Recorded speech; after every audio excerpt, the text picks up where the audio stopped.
Science,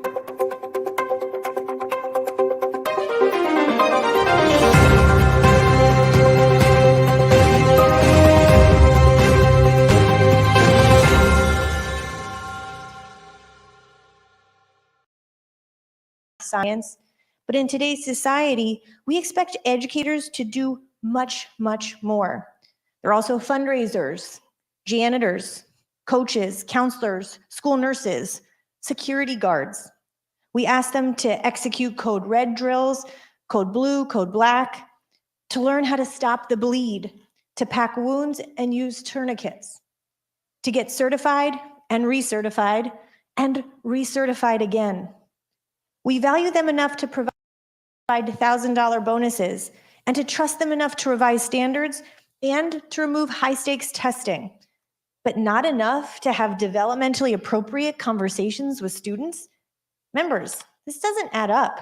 And despite the premise of the bill, I can tell you with absolute 100% certainty, Florida's educators are not indoctrinating young children with age inappropriate or developmentally inappropriate curriculum. They're not secretly pushing the gay agenda, the trans agenda, the woke agenda. It's just not happening. And they're certainly not sidestepping Florida law in some secret state-allowed grooming or abuse of children, as the plaza level would have you believe. And I want that to sink in for a moment. Somebody this week has said that the bill that liberals inaccurately call the Don't Say Gay bill would be more accurately described as the anti-grooming bill. If you're against the anti-grooming bill, you're probably a groomer. Or at least you don't denounce the grooming of 4 to 8-year-old children. This individual has effectively called every single person who's against this bill a sexual predator or a predator apologist. Because we oppose the bill, we're pedophiles?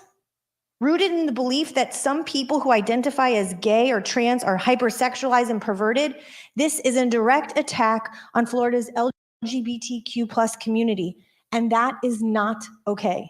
Political rhetoric is often charged, but appropriating the term grooming and conflating it with the refusal to condemn bigotry and discrimination is gross, and it's wrong. It's disrespectful to teachers who are overworked and underpaid, and those who love and care for students is completely non-predatory. It's a slap in the face of the 42 million survivors of childhood sexual abuse in the US today, who accurately know and understand what it means to be groomed by an abuser. And sadly, it further weakens Florida's already abysmal record on issues of equality. From the forming of the state-sponsored Johns Committee to root out, threaten, and curtail the civil liberties of gay Floridians in the 50s and 60s, to failing to repeal the gay trans panic defense, which allows members of the LGBT community to be blamed for crimes committed against them, even in their own murders.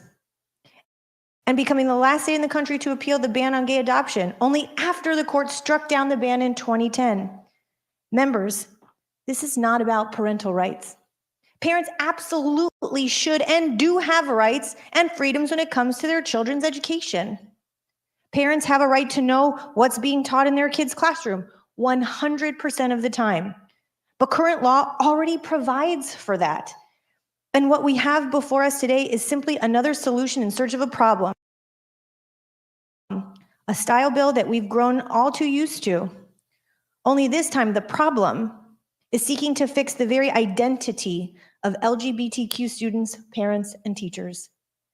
The message this bill sends goes far beyond the words contained in the text. It's about the spirit of what's being said. So members, before you vote today, consider for yourself, what kind of message do we want to send to every single person in the state of Florida and around the world? Does this body want to send a message of inclusion, of acceptance, and celebration of diversity?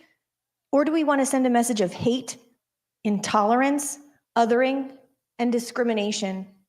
That members of the LGBT community are somehow groomers and predators, which again, I will say is a disgusting and completely unacceptable suggestion. Because even if you do not read the words in the literal text of the bill, the LGBTQ community, student community, the educational community, the school community, counseling community is telling you that it is discriminatory. Please listen to them. Students deserve a safe environment on their journey of development to be able to become themselves in school. Families, no matter their makeup, deserve to be supported by our public education system. And Florida's hardworking educators deserve to be treated as the professionals that they are. In a world where calling a student by their chosen name at school or with their teachers has shown a 29% decrease in suicidal ideation and a 56% decrease in suicidal behavior, why wouldn't we want to do that? Why would we not want to do everything that we possibly can to help children, whoever they are, feel safe and supported and loved? In closing, I want to send a message to the students across the state whose advocacy has been seen and heard across the world. Thank you for using your voice. Thank you for standing up. Thank you for giving me hope that my son and my daughter will grow up in a world more inclusive than the one we live in today. Thank you for using your voices. Even if this bill passes, your peaceful protesting has made a difference. You have given courage and support to people you may never meet. Your message of love and acceptance has made others feel seen and heard.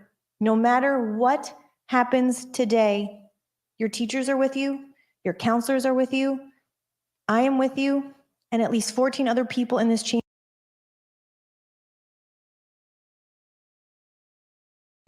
maybe more, are with you too, as are so many other people, quite literally, all across the world. Never stop using your voices to create the kind of change you want to see, because no matter who you are, how old you are, how rich or how poor you are, where you live, your sexuality, your gender identity, or the color of your skin, you matter. Your voice matters, and you can make a difference in the things that are important to you. Just keep using your voices. And I'd ask every member in this chamber to think about the message that we want to be sending to those children and beyond. Thank you, Leader Book. We're in debate. Is there any senator wishing to debate this bill? The senator of the third, Senator Osley, you're recognized in debate. Thank you, Mr. President. You know, as parents, we all worry, and we all want what is best for our kids. Bill and I hope and pray that our son feels comfortable talking to us about anything and everything. But we also hope and pray that if for some reason he doesn't, that he has safe spaces at church, at school, friends, teachers, Sunday school teachers, because there is a lot coming at these kids from every angle. So this bill is about parents. Parents already have the right and the responsibility to be their child's first teacher, to be involved in every aspect of our child's education. Classroom moms and dads, PTAs, school advisory councils. And parents already have the right to object to things that they find concerning about their child's education. This bill opens the floodgate for vigilante justice. Parents who don't like a teacher, don't like a principal, don't like a school, or something that their child came home with, they can register their concern with the school district. If not satisfied with the outcomes, they can keep going and file suit without fear of consequences if their claim is without merit or even outrageous. And as we established yesterday, this cause of action is not limited to parents of young kids. If a parent has concerns that sexual orientation or gender identity is being addressed at school in a way that is not age or developmentally appropriate, if the parent has this concern at any age, that parent can also pursue this cause of action. Members, if this bill was really about parents, you would have accepted some of the amendments offered at every step to clarify and clearly define classroom instruction. We heard yesterday that this doesn't prevent a teacher from talking about a student's gay parents, doesn't prevent a teacher from comforting a trans kid that's being bullied. If that's the case, what's the harm in actually defining classroom instruction so that teachers don't have to watch their every word or action for fear of the school district being sued? We already have a statewide shortage of teachers and a declining number of people deciding to go into the teaching profession. This bill, and I would argue others that we are going to see this week, are going to make an already bad situation that much worse. What message are we sending to the thousands of students, teachers, and parents who've shown up to every single committee on both sides, and to the kids out in the hallway last week and yesterday, these kids that are already marginalized, bullied, and feel like their voices don't matter? What we're saying to them is that if you do not fit in this box that is comfortable to us, then we're going to put blinders on and pretend like you don't exist. That's the only thing this can be about. Otherwise, you would have listened to our colleague who has lived this reality his entire life. You would have accepted the amendments that he offered at every step of the way.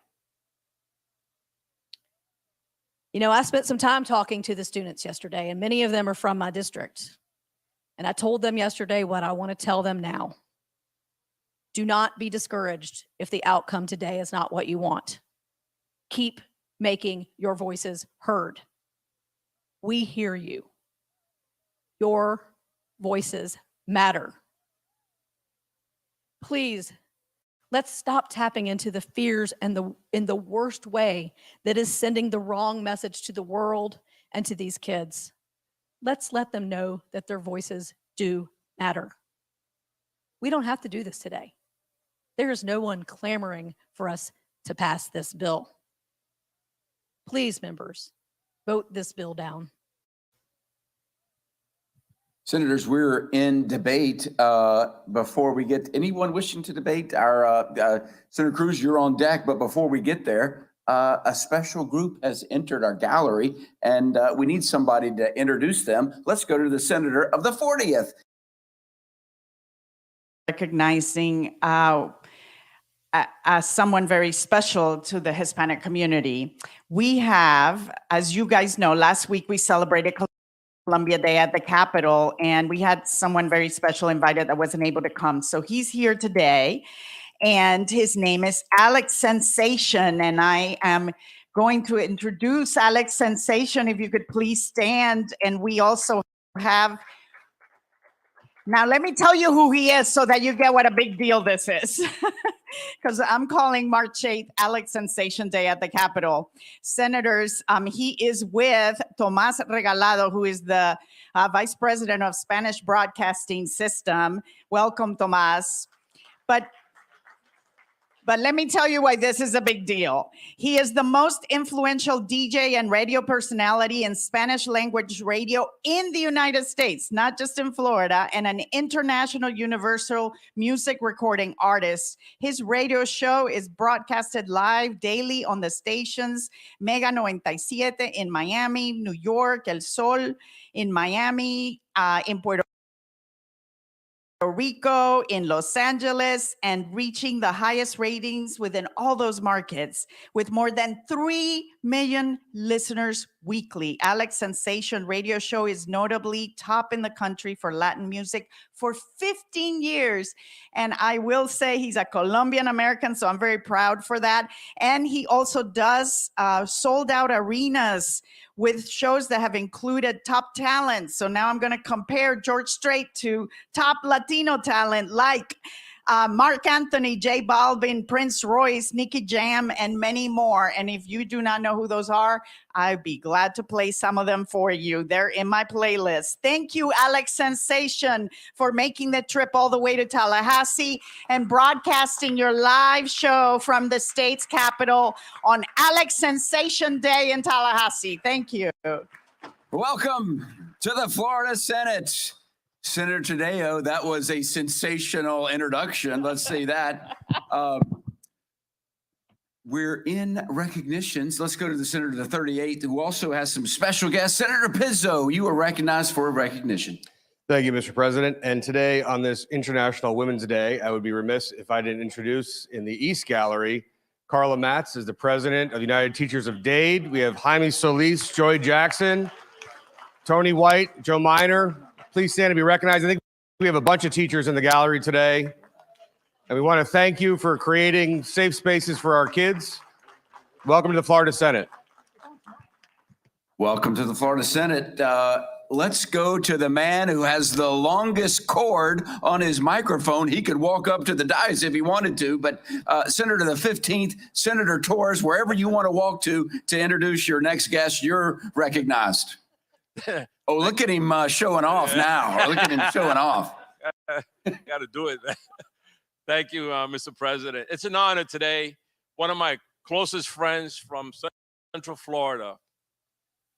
He's from one of the unions in Central Florida, IUPAT, that has been a strong supporter and workers throughout the state of Florida. I want to introduce my friend Wally I from 1010, Local 1010. Welcome to the Senate.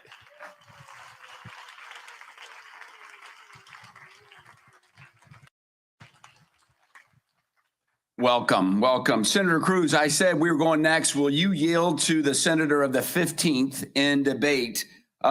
Senator Torres, while you got the cord out, you were recognized in debate. Just to recap, we're in debate of committee substitute for Senate Bill 1557. The sponsor is Senator Baxley, and we are on third reading debate. Senator 15th, you recognize Senator Torres. Thank you, Mr. President. You know, this is a heavy bill to talk about because as a grandfather, you know, last session we talked about the transgender, and I have a transgender granddaughter. And, you know, I realize that our children grow up in front of us and our grandchildren grow up in front of us. And we look for a better life for them, a quality that they can move forward and better their lives. I grew up with diversity in the city of New York, in the schools that I went to in New York.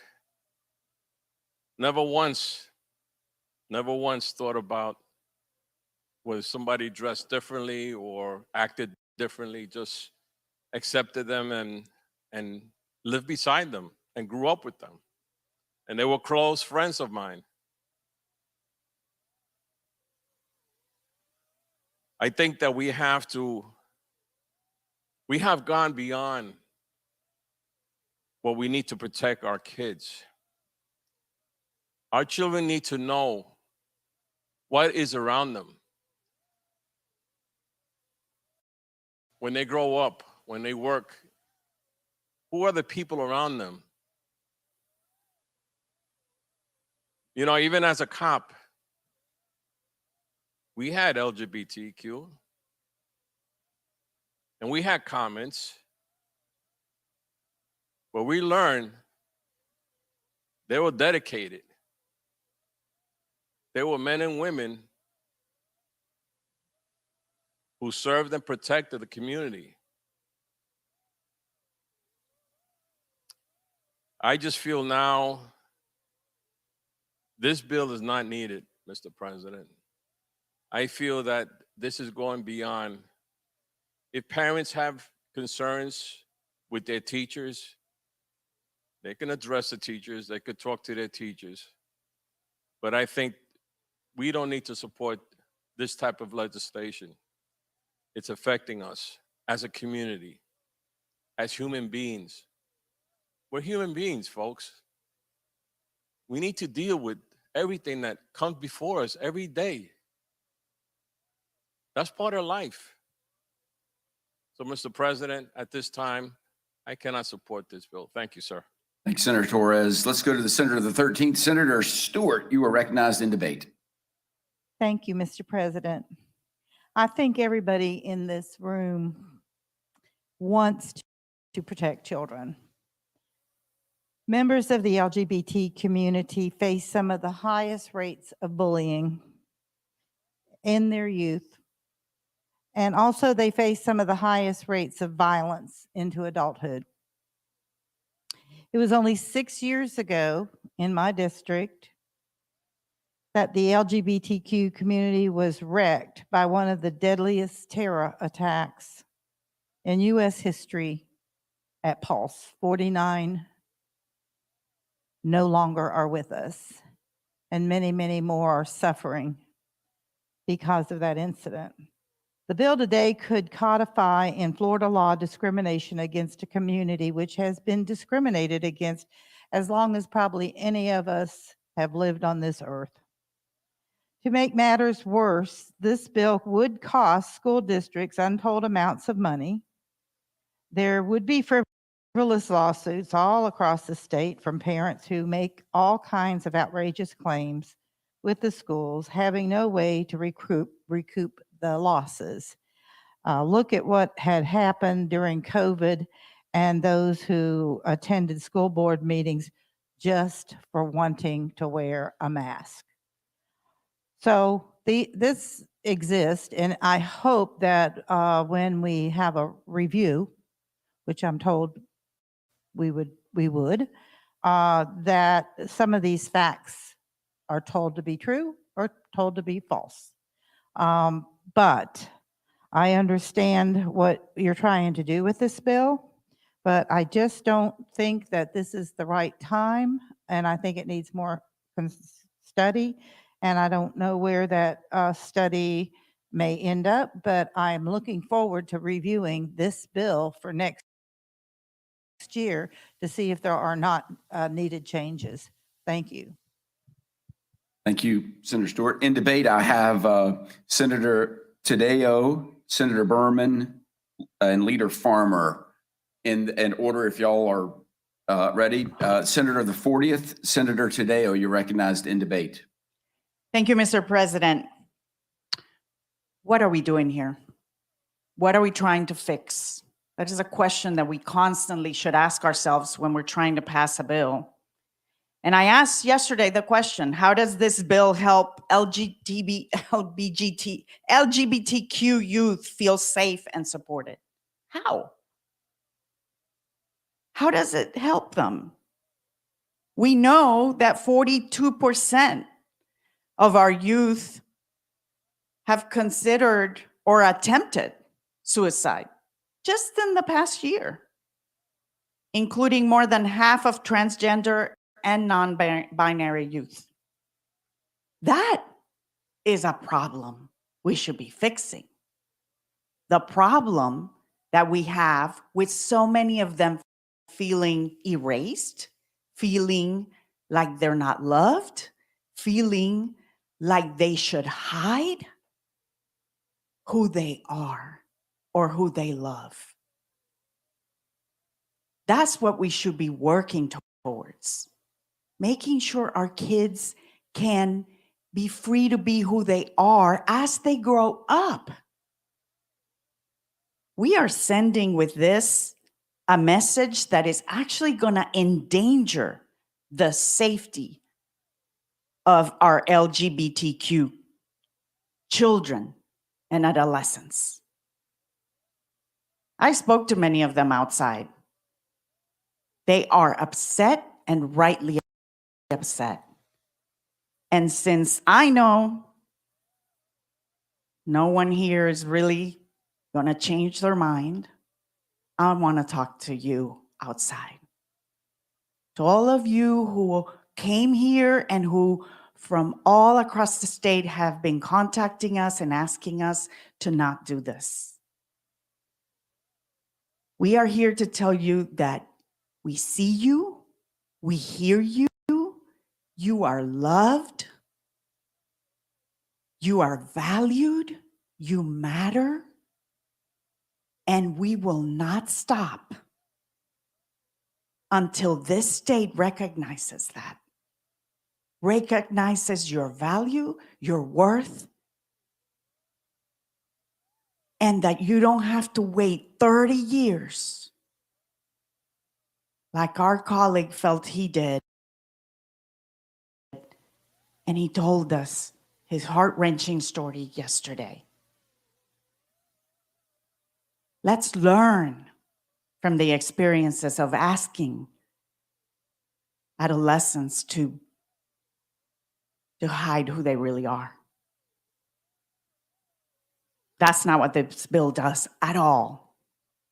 But we will not stop until this state moves forward and actually values everyone in it. Everyone, no matter their sexual orientation. Thank you. Thank you, Senator Tadeo. In debate, I have Berman, Farmer, Cruz, Pizzo. Senator the 31st, Senator Berman, you are recognized in debate. Thank you, Mr. President. And as we were here yesterday, I got a email from my staff at home, and they said they had just been going through a really angry week of phone calls, and that people were calling very upset about their rents, about their property insurance, about the increase in the price of gas. And I sat here while we're discussing round 3 of cultural wars. We're going through immigration, abortion, now homophobia. And I thought, how can we be having these discussions when my staff at home is having to deal with the day-to-day issues that affect people? So I wish we could move on from that, but I do feel compelled to address this bill because it is in front of us. And we heard yesterday that the genesis of this bill was to try and prevent what the sponsor believes to be a problem, that somehow more and more children are becoming gay, that it's just a fad for them to make them into celebrities. And we heard when we asked to amend the bill that if we took that part out about gender identity and sexual orientation, that we would gut the bill. So let's be clear, that's what this bill is about. And senators, you either believe people are born gay or you believe it's a choice. You either believe queer humans are normal, equal members of our society who deserve acceptance and respect, or you believe queer humans can be converted to homosexuality if somehow we just don't talk about it in grades K through 3. That's preposterous. Nowhere in our curriculum is homosexuality or transgenderism being spoon-fed to primary grade students. School boards are not, in fact, conspiring to turn children gay. There is no secret gay agenda. And we know, rightfully so, that children are being taught about things about human sexuality. I pointed out yesterday that in order to prevent child abuse, and the sponsor agreed, that children are taught that they have private parts and that nobody should touch their private parts. But we don't know, now we're creating a real problem for our teachers in that when does this instruction turn into discussion? There's no line in the sand for teachers. And in effect, so what we're doing is we're going to chill our teachers in any discussion of anything that's important for our children about human development and growth. And we know we have a problem in the state getting teachers. And here we are in the midst of a teacher crisis, and we're piling it on our teachers again, putting them in the position of having to be part of a potential lawsuit because of something that they say in the classroom. So I really object to that. And the bill is dangerous because it forces queer preteens to go through a school environment that doesn't recognize them. The Centers for Disease Control has found that queer youth are almost 5 times as likely to attempt suicide as their straight peers. They need visibility and support, not silence. You know, this is the Florida Senate. We believe in decency, respect for one another. We're an august body, and we can and should let this bill die. I didn't come to this legislative session to be part of divisive cultural wars. And we can let our swords down right now. We can recenter our focus on what we were here to do, improve the quality of life for all Floridians, for our students, our seniors, and families. We need to protect children. Let them be who they were born to be. Let them be loved. I think every one of us here in this chamber knows someone who is gay, or maybe even has a family member who is gay or transgender.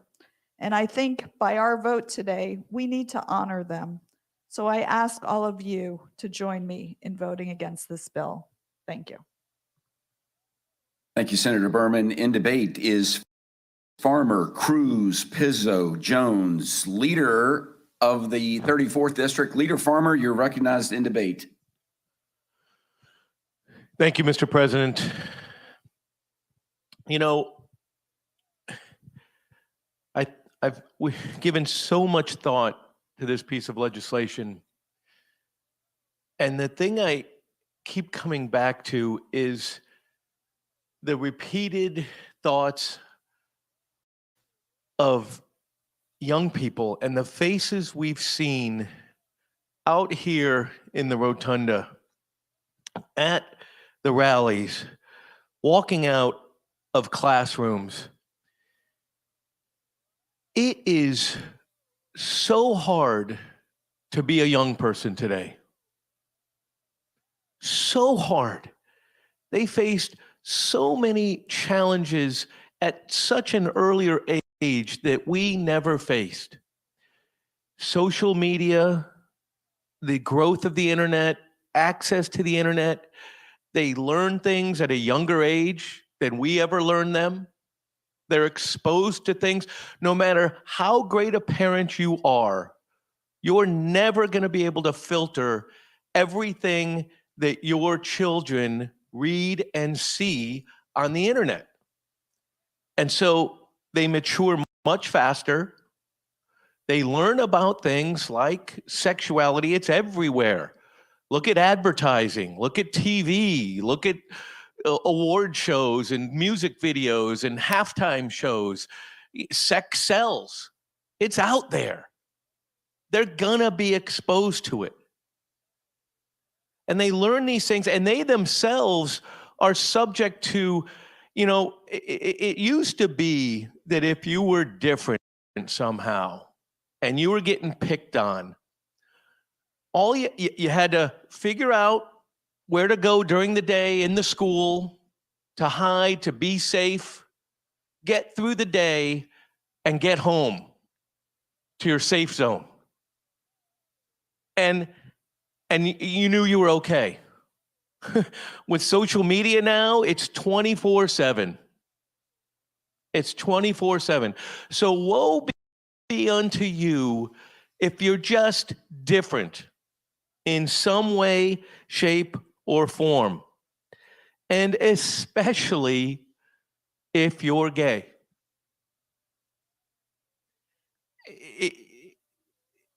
Kids can be cruel. We all know that.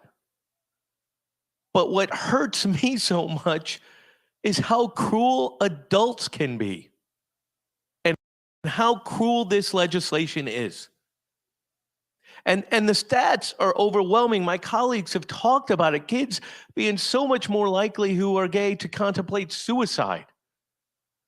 I remember last year when we did the transgender bill, I think I'm right about this number. I believe it was 40% of kids who became transgender before 18 were kicked out of their home by their parents.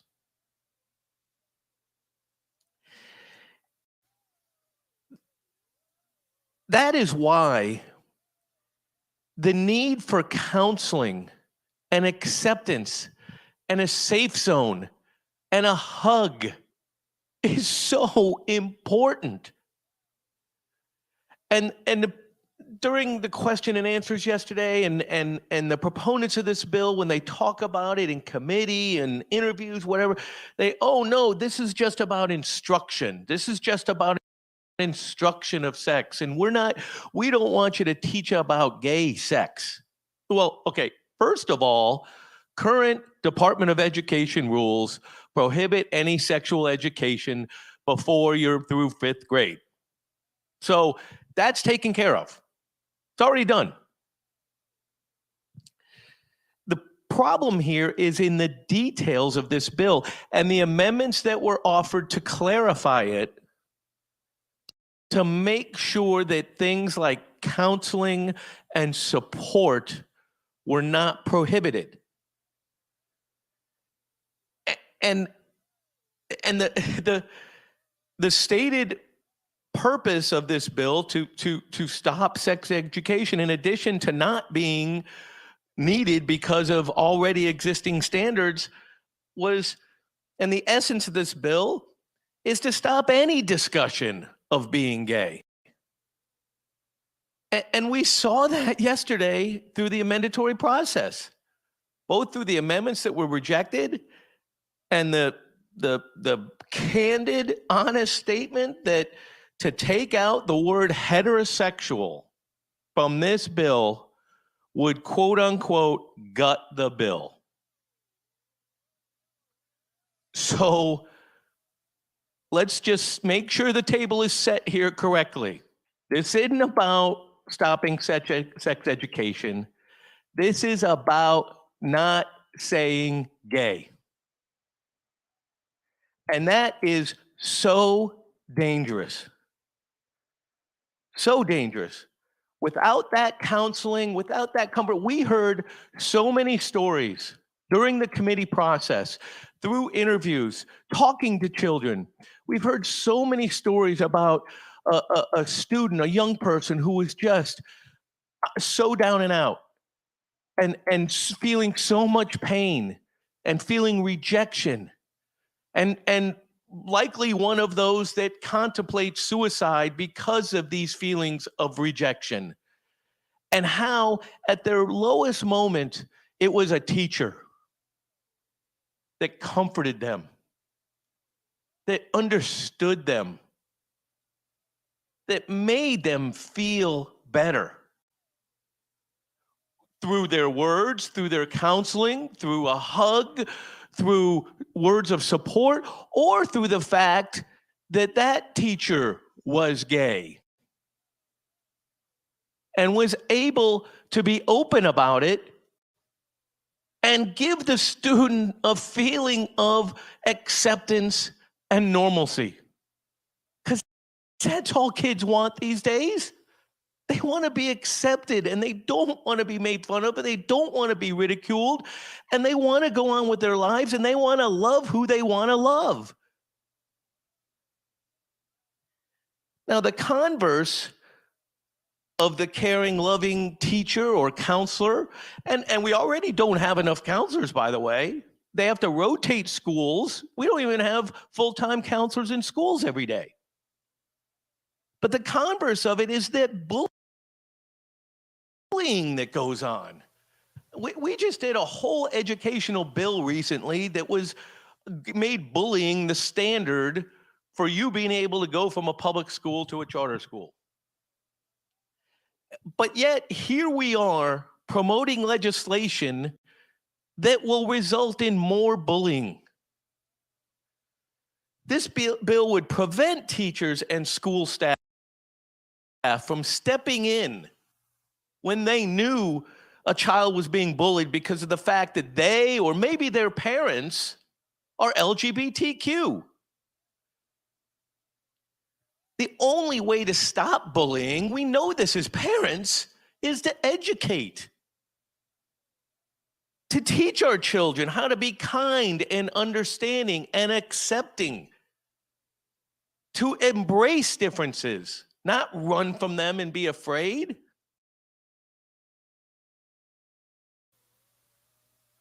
And we do it with the differences in race. Why are we not going to do it just because of sexual orientation?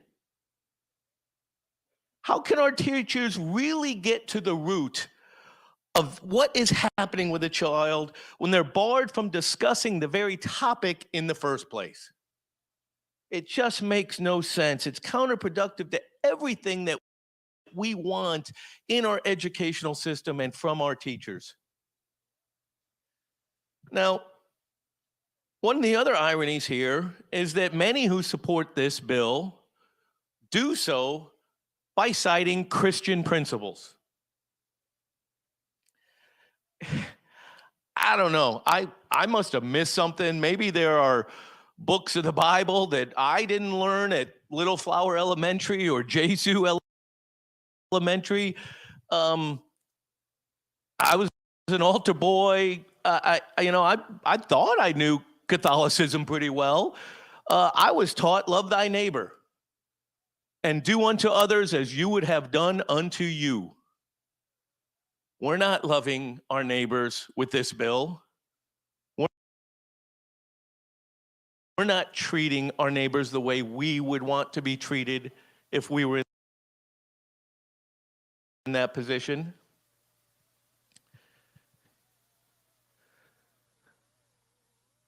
The great Jimmy Carter said, going back 40 years, this was after his presidency, I believe, homosexuality was well known in the ancient world, well before Christ was born, and Jesus never said a word about homosexuality. In all of his teachings about multiple things, he never said that gay people should be condemned. I think that says something. And this talk about grooming, boy, oh boy, let's really get the blood boiling here. The governor's communications director claimed we're pedophiles for opposing this bill because we want to groom young people to be gay. I got news for you. You can't teach gay. And you sure can't pray away gay. You're gay or you're not, or guess what? Maybe you're both. Who cares?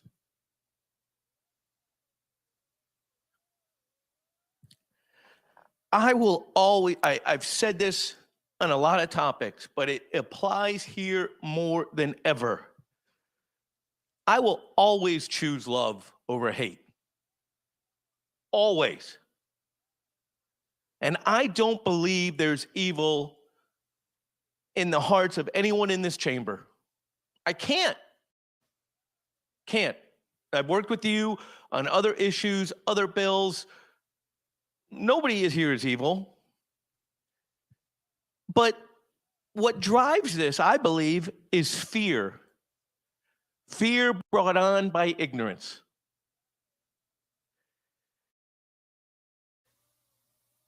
Sexual orientation is not male and female.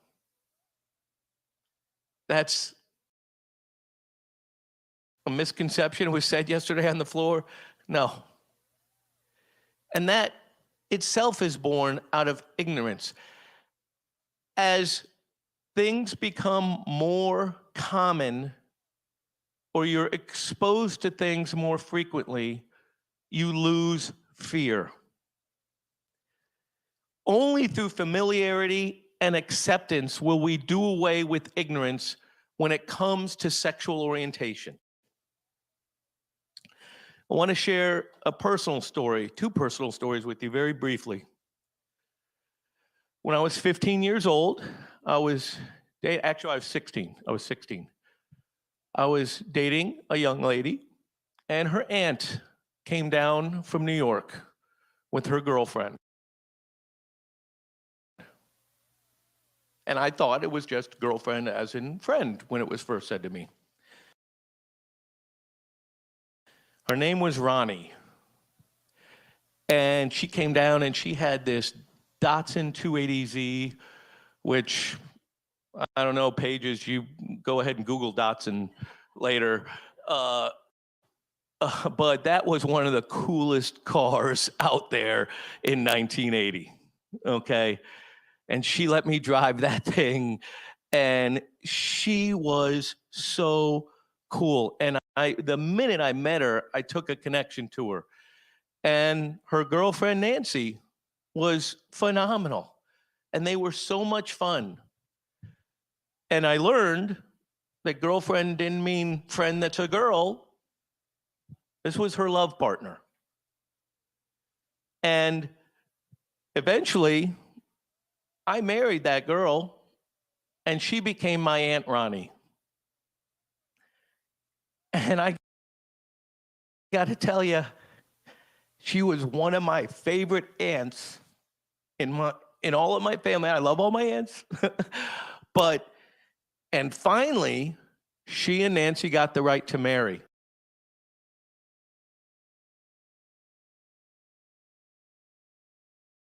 Finally, legally, to legally recognize their love. And they loved and supported each other for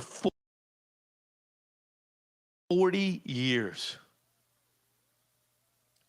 Ronnie passed away a few years ago, and Nancy passed away a year ago yesterday. Through learning to love, not learning, just the natural love for them. From that moment on, oh, okay, I understand now what it is to be gay, and gee, it's not a problem. In fact, look how beautiful it can be. One of my best friends, I have a crew, you all have tailgated with me, you know the group, the Hot Nuts, that was our intramural team name. That's, we're a bunch of crazy guys. We went to high school and FSU together. Well, one of the group was somebody I met in 1976 when I moved back from Ohio to Florida, and he lived around the block, and we moved to Hollywood, and he came knocking on my door.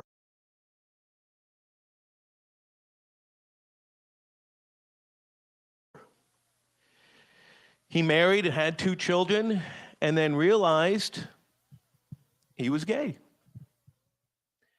He came to me and told me I was the only one in the group he told for 3 years. He contemplated ending his life at one point.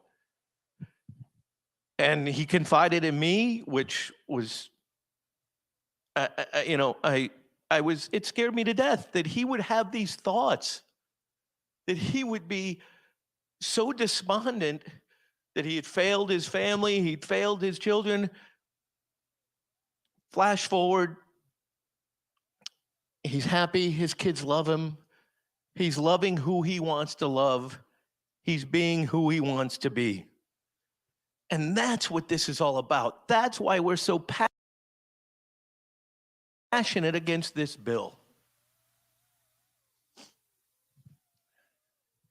If you've been in my office here in the Senate, you've seen the picture I have on the wall of the Beatles' Abbey Road album. The last song that the Beatles ever recorded, even though it was on Abbey Road, which was not the last album, but the last song the 4 of them recorded together was a song called The End. And it's mostly, it's the only song where they all 3 do guitar solos. It's the only song where Ringo does a solo. Ringo didn't like doing solos. But the only words of that song are, and in the end, the love you take is equal to the love you make. I will always stand for love over hate. I will always stand with Kaylee, who testified in our committee and just blew us away, and so many of the young people here who just want to be normal, who just want to love who they want to love, and it's none of our damn business. Free state of Florida? Not if you're gay.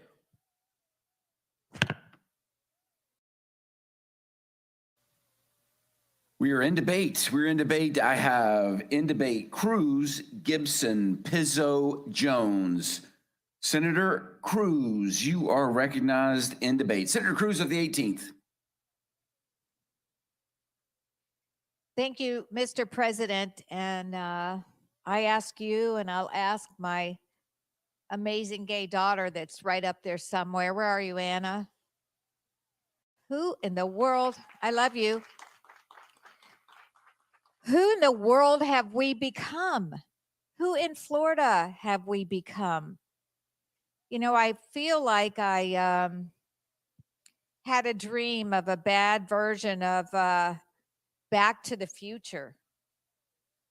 I mean, there's no time machine here, guys. We can't roll back 40 years. We're here.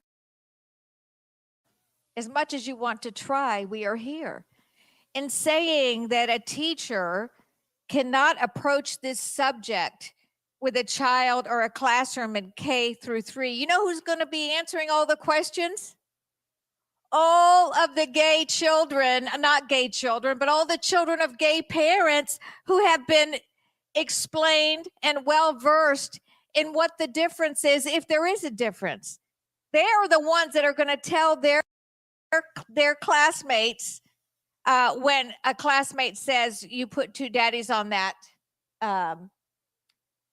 tree of life. They're going to say yeah, and we know that's going to happen because we had two gay children, two boys of gay parents up there, Anna and Jane, and they went to a wonderful school for 8 or 9 years, and they were the ones that explained to the kids in the classroom what their two mommies did for a living and how much they loved their two mommies.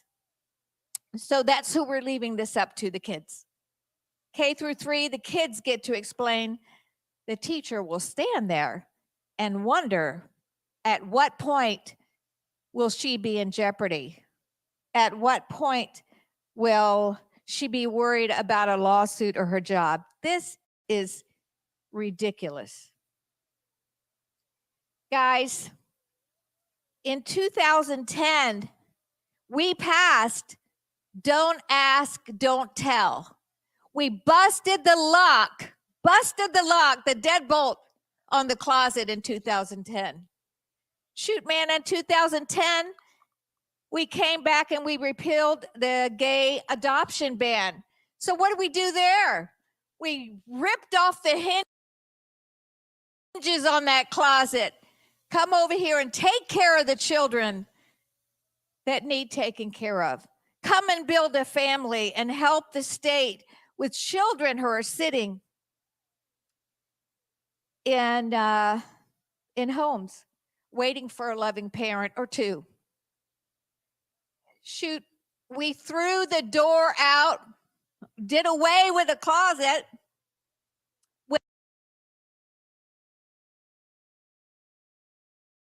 And we said in 2015, gay people have the right to be married.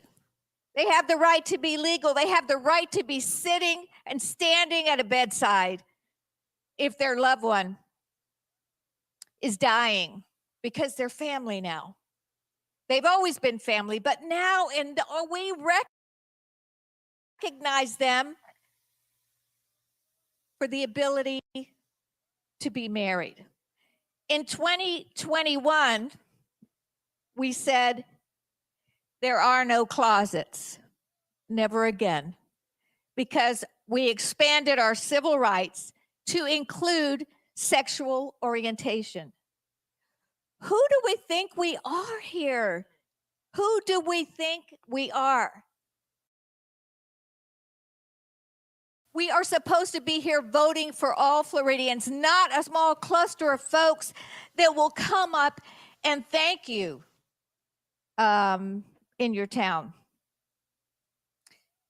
You know, if this bill is about messaging to a specific base, and it is, how will our LGBTQ students interpret that message? They'll come to know that the state of Florida doesn't care at all about their declining mental health. Not a bit. A Florida Department of Health survey in 2017 surveyed gay students. And do you know that almost 40% of them said they had seriously considered suicide? So here we are, a state now that says, don't talk about this because it's not what, it's up to the parents. I think that's fine. I want to talk to my children about all kinds of things before others do, but this is the real world here. Your children are in school with children who have mommies and daddies, and children who have daddies and daddies, and children who have mommies and mommies, and like me, children who only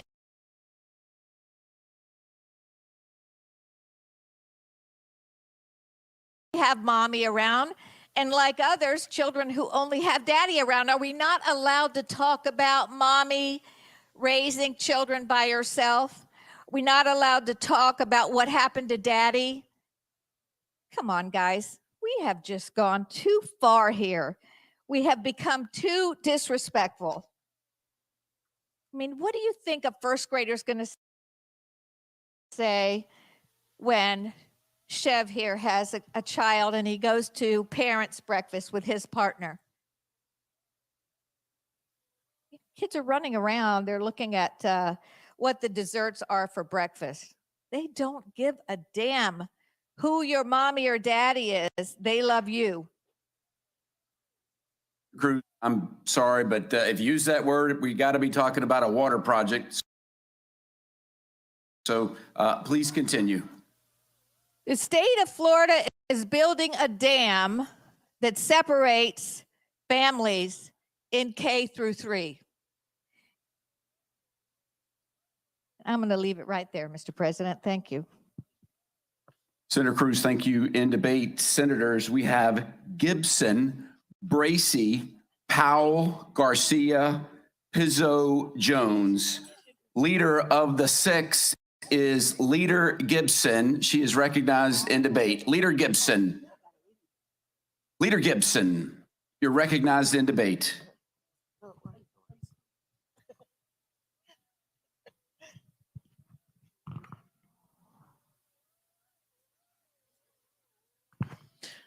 Thank you, Mr. President.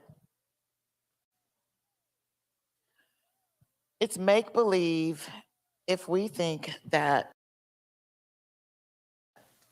teachers are instructing students on alternative lifestyles or how to be a different sexual orientation or gender identity than that which you were born.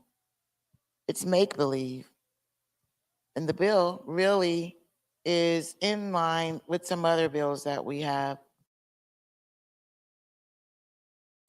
coming up, I'm sure, to create division, not unity, to create exclusion, not inclusion, and to create hate, not love. I understand that the bill prohibits instruction only at the K through 3 grade level. And then after that, whatever is age appropriate. The difficulty that I have with the bill is the discriminatory language in the bill. And that is singling out sexual orientation and gender identity. As a mom and a Mimi, I want to make sure that any instruction that my Mimi kids get is age appropriate and developmentally appropriate, any instruction whatsoever. But no teacher, no school is allowing instruction on sexual orientation and gender identity. It's just not happening. It's just not happening. And so my debate is simple.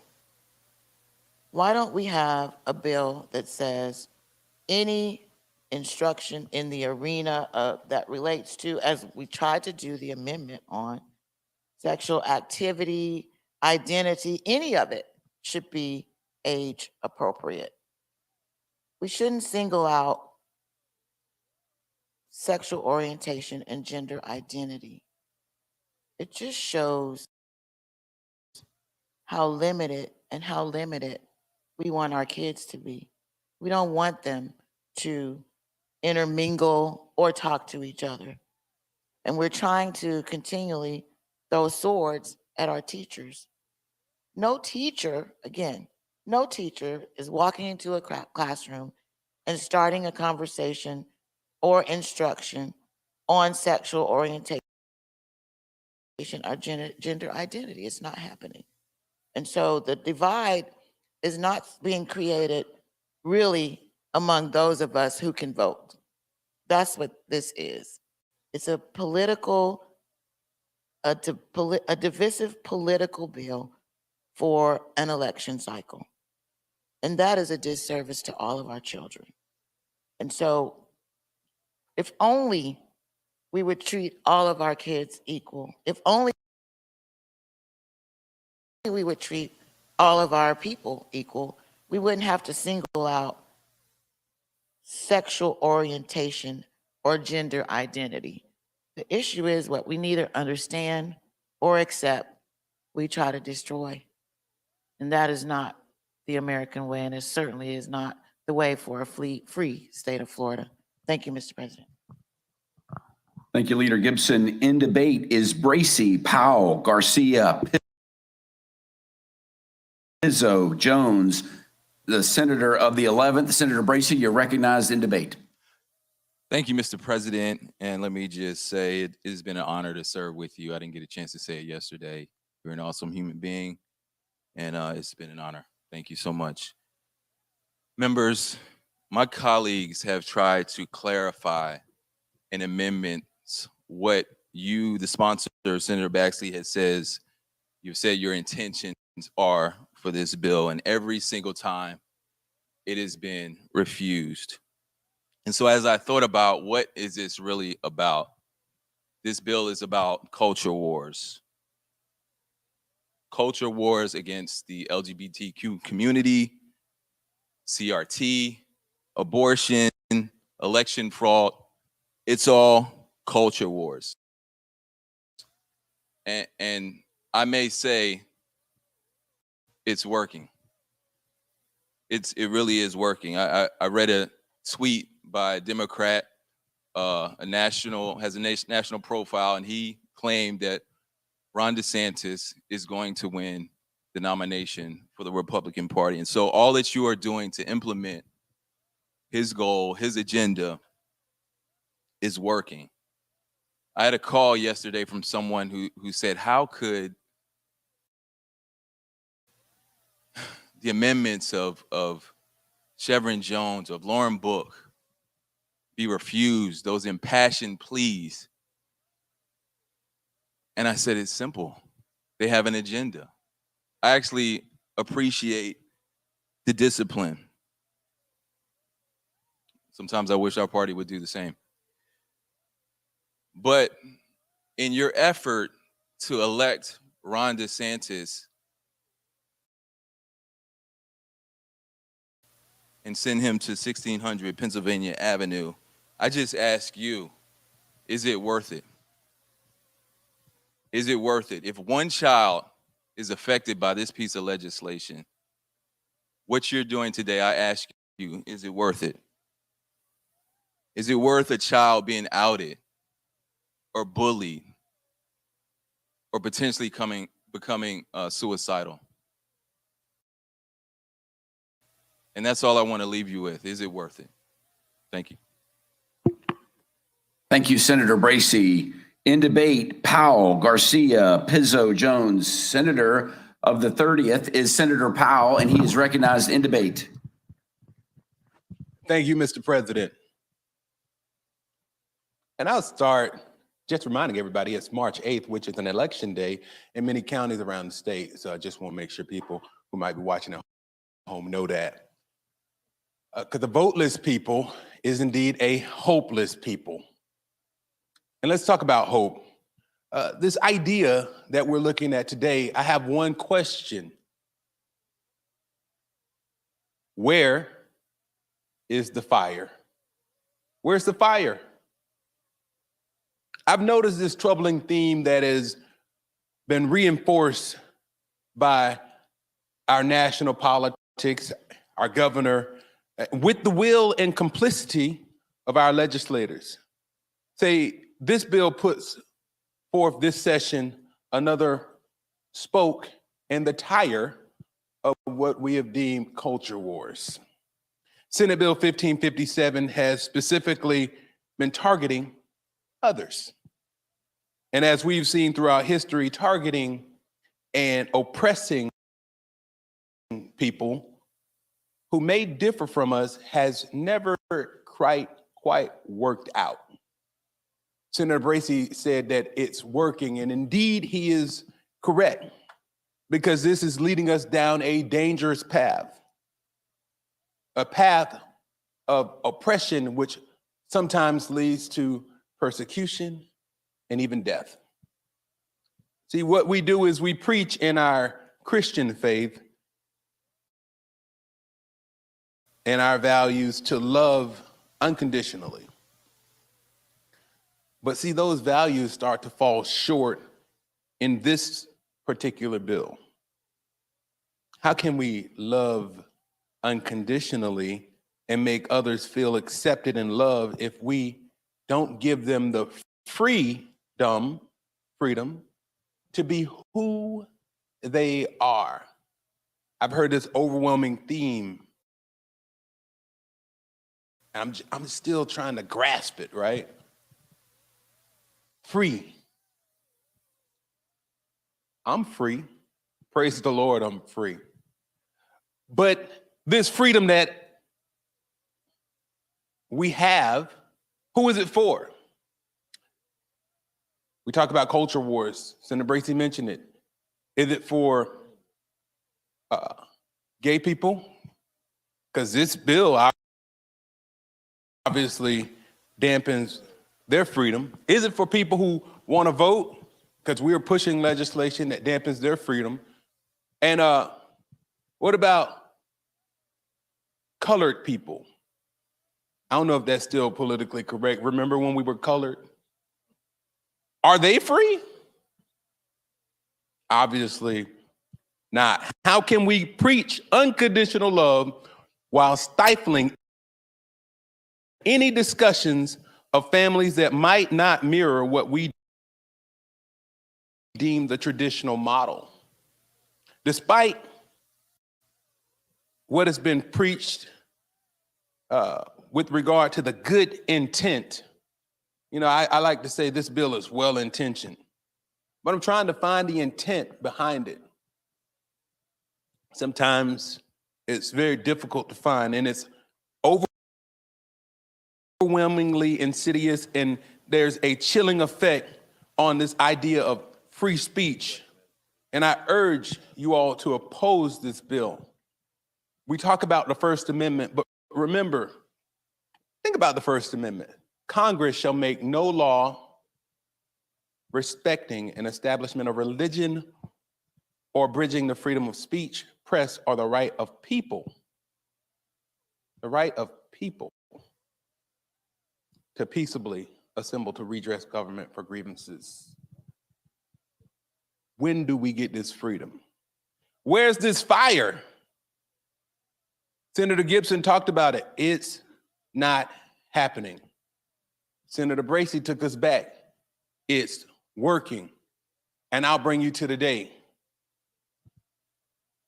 The freest state in the nation. But who gets to be free? Where there's some smoke, there's some fire. You don't want no smoke. Please oppose this bill. We are in debate. Senator Garcia, you're recognized in debate, followed by Senator Pizzo and Senator Jones. Senator Garcia. Thank you, Mr. President. And I want to start off by delineating exactly what LGBT is.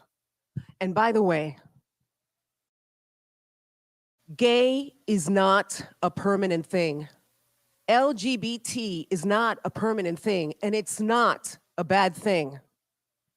I say with all due respect, when they say targeting, this isn't at all about targeting.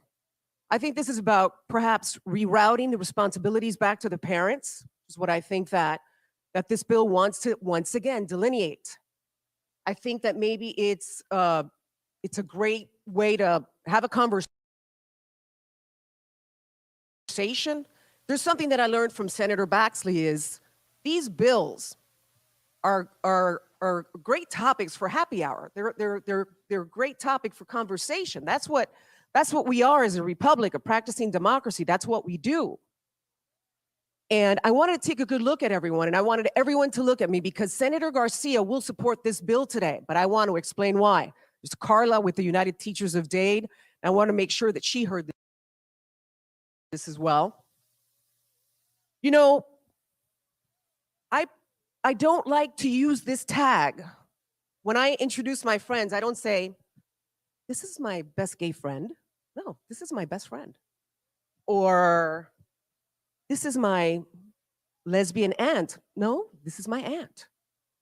You know, people are people because of their qualities, not because of their identity and their sexuality. And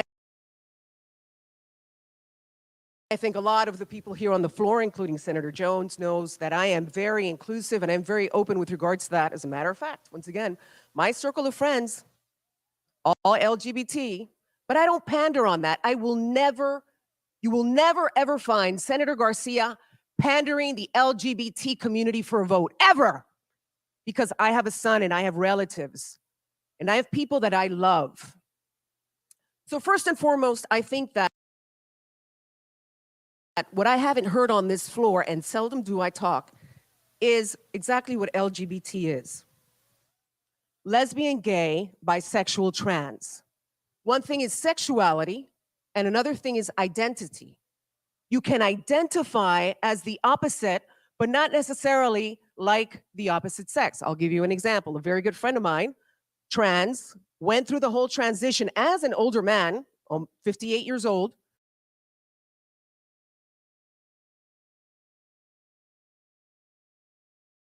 became a woman, and guess what? He still likes women. He still likes women. He went through the whole process. And we'd laugh together and I'd say, why do you want to deal with the hormones? Why do you want to have to worry about the extensions and the hair and the boobs and the nails? And he loved it. And when he went through the transition and had an experience, a sexual experience, with all due respect, there were children, and I say this with respect, you realize that he continued to like women. So another example, another great example that I have, and I have many of them, but once again, and I won't say their names because I respect their privacy, is a very good friend who was married with a woman, 10 years divorced, then went on and lived with a man for many, many, many years. I traveled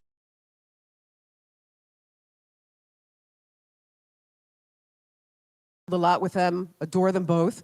Senator Garcia, if I can interrupt you, there's a word that you used too. We're going to be fair on both sides, so we have to watch our language. I didn't strike, but it's a word that we wouldn't want to use on the floor. So please continue, but just be sensitive of your words. Senator Garcia. Thank you. And separated from him, they broke up, and then he remarried a woman. He's in his 60s, very happily married, and has a child. So what am I telling you with that? It's not permanent. This isn't a permanent thing. It's not a bad thing either. Life is a journey. It's a transition. It's a decision. But one of the things that I found interesting in each one of these examples is their timing. You know, everything in life is timing. You know, and it just seems to me with the debate that we've seen on the floor today is that we absolutely positively must incorporate this between kindergarten and third grade. This has to be the conversation. No, this doesn't have to be the conversation for children between kindergarten and third grade. These people were still figuring it out, and they're in their late 60s now. Has there been legislation in the past that's been unfair to the community? Definitely. Oh, definitely. But the reality is that we want children to be children. You know, I'll give you another example that once again is also very personal. So my son's uncle on his father's side, trans, began his process of transformation when he was in the while he was in the army. Came out of the army. My son was a small child. And I remember on several occasions, and I'm a single mom, and occasionally when my son would go visit with his father, my son would come home, and I'll never forget. One day he walked out of my room in my high heels, and he was wearing one of my dresses, and my mother and my grandmother opened up their eyes, and I was like, Mijo, my son, what are you doing? And he goes, oh, my uncle, he does this, taka, taka, taka, taka, taka, taka, taka, taka, taka. He goes, I just can't get used to the high heels. And I looked at him and I laughed. And he goes, so why does my uncle do that? And I was like, he likes to make believe. You know, I didn't feel at that time that that was the conversation that I needed to have with him, because that's part of their growing up. That's part of that innocence. On several occasions, as my son started to get older, he started returning with tougher and tougher questions for me that I just, you know, not that I didn't understand. I'd always been surrounded by the LGBT community, always. And I would ask my other LGBT friends, and they would say, hey, I haven't figured it out yet. Don't try to explain it to him. Just walk him through the process. But please tell the relative that that's not a conversation for him to have with your son. It's your son. All right. I wholeheartedly feel that that responsibility belongs to the parents. And if the parents don't have that conversation, then it's bad on the parents.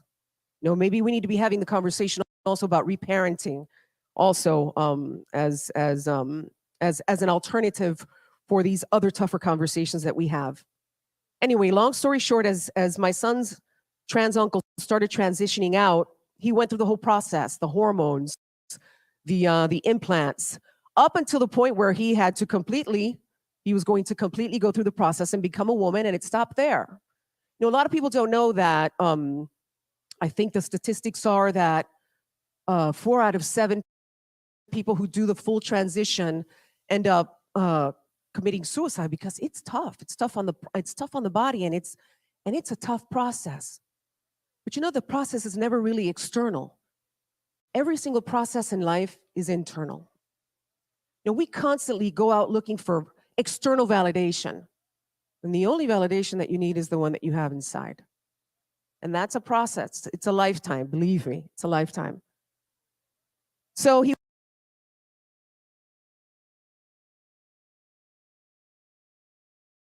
went through the hormone process, the implants, everything. He stopped right as he had to transition. And at that point, his father got Alzheimer's, my son's grandfather. And as his father got Alzheimer's, he also found God. He found Christianity. He found God. And I say this not to separate both, but he got very immersed in church, and I noticed that he separated himself from what he was doing at the time, and he actually began talking it down, the LGBT community, which I found interesting. And then he started having those conversations again with my son with regards to that, and I was like, nope. I was like, he's going through a transition in his life. He's questioning, and that should not reflect upon you. That is not a topic of conversation, once again, that he should be having with you. And I don't think that he did it in a bad manner. I don't think that he did it with any bad intention. I just think that it was his way of venting, perhaps. Anyway, long story short, he went through that process. And then he decided that he was going to be a Christian transgender. So he came to terms with himself that he was going to be transgender and that God was going to accept him. God's always going to accept you. you need to accept yourself. Plain and simple, you need to accept yourself. So, long story short, he continued to take care of his father with Alzheimer's. Papa Victor died. And then a year later, he died as well because he got really bad metastatic cancer due to the hormones in his transition. So he's now with God.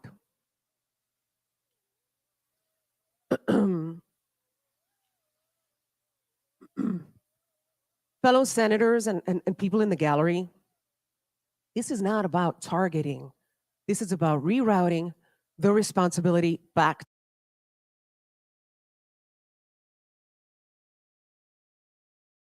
to the parents and allowing the children to be children. And I will be supporting this bill today. Thank you. The Senator of the 38th, Senator Pizzo, you're recognized in debate. Thank you, Mr. President. There's a term I would ask respectfully of all members to either write down or remember, because you're going to hear it pretty soon. You're going to hear it come screaming out of a courtroom. And the term I want you to remember is invidious discrimination. Remember that term, invidious discrimination. That will be what the courts use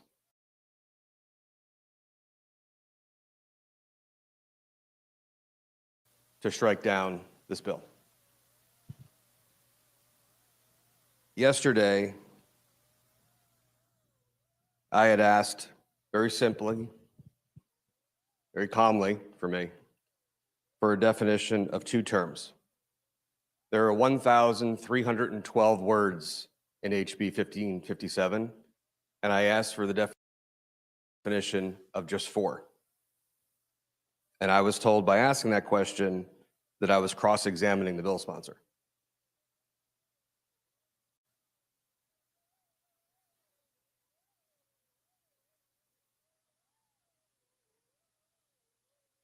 This bill was filed in the House on January 11th, 2022. It was heard in its first committee on January 18th. And 39 days passed before the Department of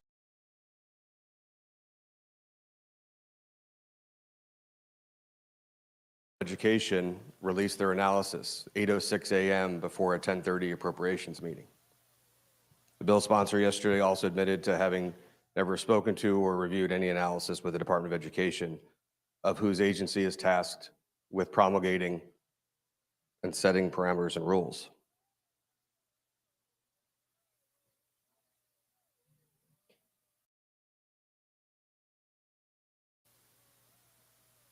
To my left is Senator Jen Bradley, who today will be presenting a bill that honors, respects, addresses, and remedies issues and problems that have gone on far too long, and to whom I am eternally grateful.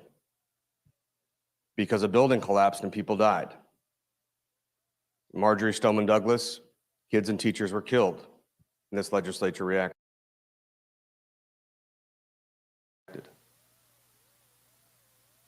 Hurricanes, unemployment, housing, we don't always agree on those terms, but we certainly recognize them. And when pressed on which school or which teachers were engaging in this type of instruction. But remember, mind you, the bill in its first iteration was even discussion, and now it's instruction. When pressed, no answer could be offered.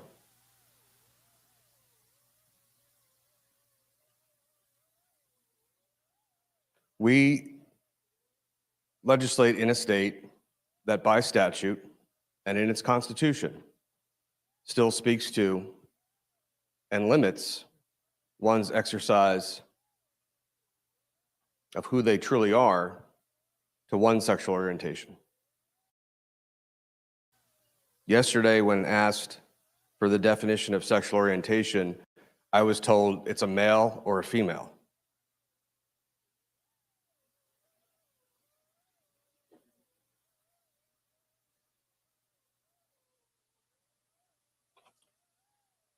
In almost all the bills that we've had the past few years that I've been here, there's been a back and forth, sort of a tug of war on how to, what one side will espouse to say is a proper treatment of attorney's fees and litigation, almost on every bill.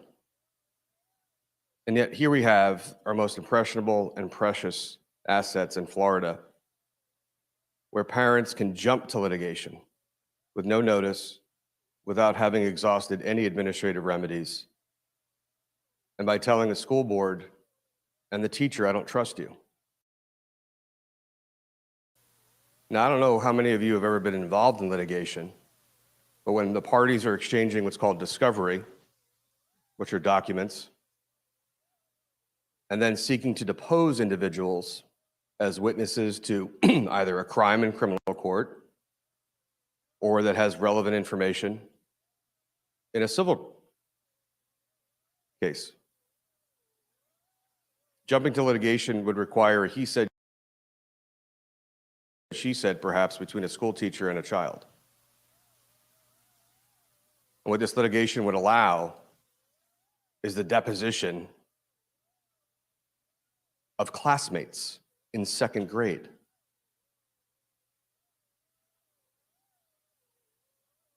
There is no good faith baked into this bill about which remedy or recourse a parent seeks to have. There was talk yesterday that kids or people or those advocating against this bill are seeking or trying to attain some type of celebrity. The celebrity will be to the base that thinks this is actually an issue and will appear in media outlets to talk about their struggle, which is unfounded.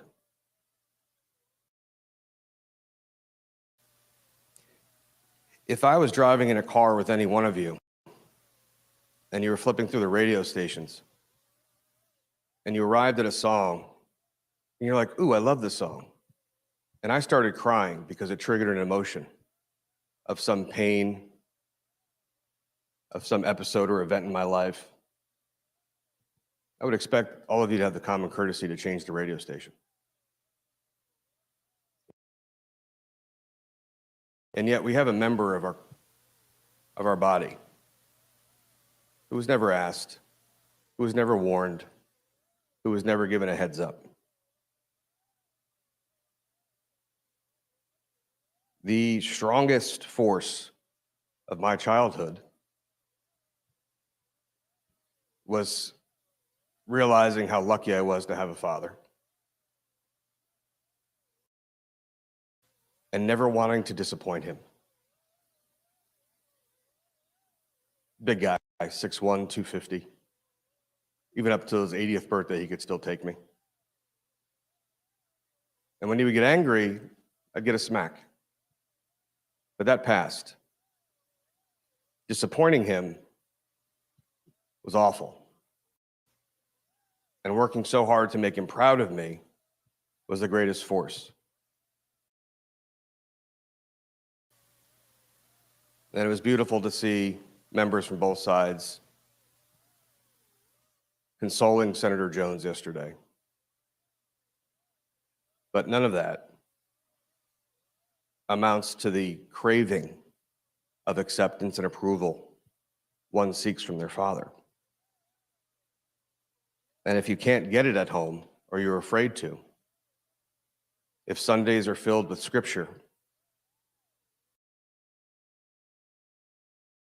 which is tantamount to intolerance, you're not likely to avail yourself of who you really are. But Senator Jones, any father in their right mind should be proud to have you as a son.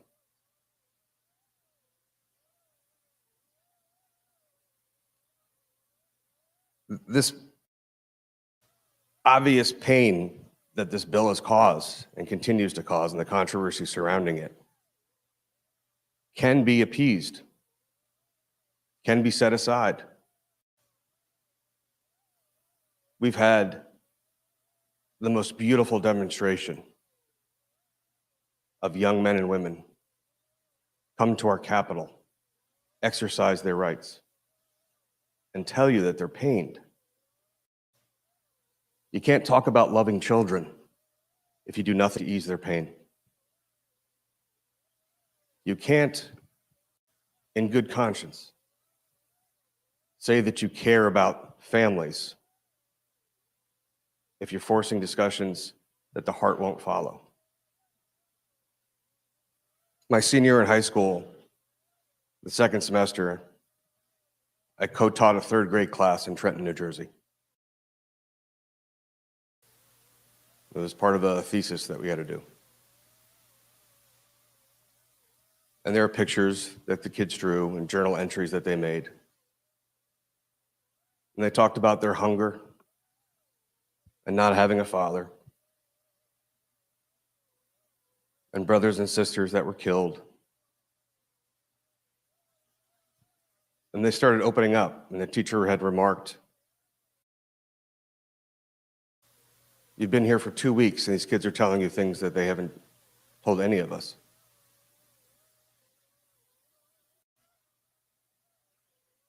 You know, there's no duty in Florida to assist. I actually had a bill a couple years ago to try to install and instill a duty on Floridians to help one another, especially when there are times of suffering. The only duty that exists is reporting child abuse.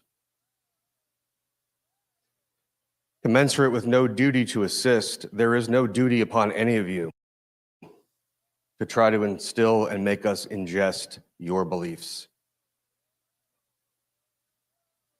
We are all endowed by our Creator, if you believe, certain inalienable rights. You do not get a better seat in heaven by making me more Christian.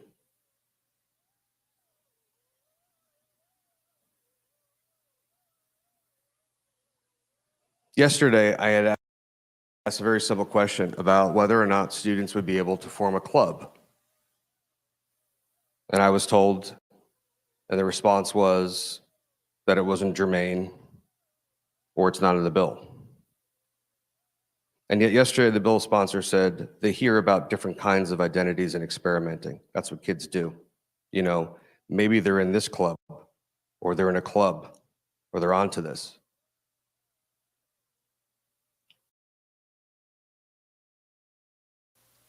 Let me just remind all of us, we're in the Senate. We're not in Sunday school. We make laws here, not conversations. And in my prior profession, if you spoke without knowing the facts, if you refused the very simple and decent command to elicit one's position, if you couldn't make your own case, and if you couldn't define simple terms, your case was dismissed.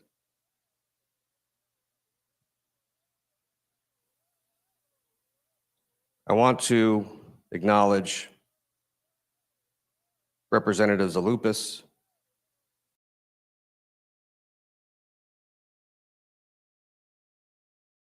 Posada Cabrera, Lamarca, Mariano, Placencia, Robinson, and Mooney. Yesterday, while walking by and we were in questions, I asked a couple members from the other side of the aisle, "Are you really okay with this bill?" And a couple of you said, "No, but I have to be." No, you don't. No, you don't. No, you really don't. We have failed as a legislature if hundreds of kids stand outside screaming for their rights, and you can't explain to fifth graders and sixth graders and eighth graders simple definitions of your own bill. You've failed. If you are causing pain that you dismiss as being irrational or unfounded, it is still your duty as a father, grandfather, mother, sister, brother, to sit and spend time to explain that. And we haven't.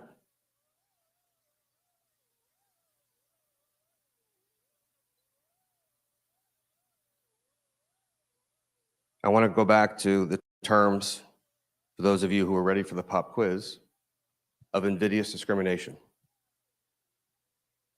After I finished the question period yesterday, and the legal and educational dream team took their seats, I think the guard was let down a little bit.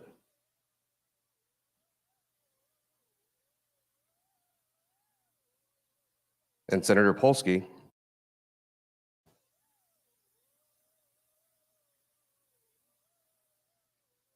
asked a very simple question.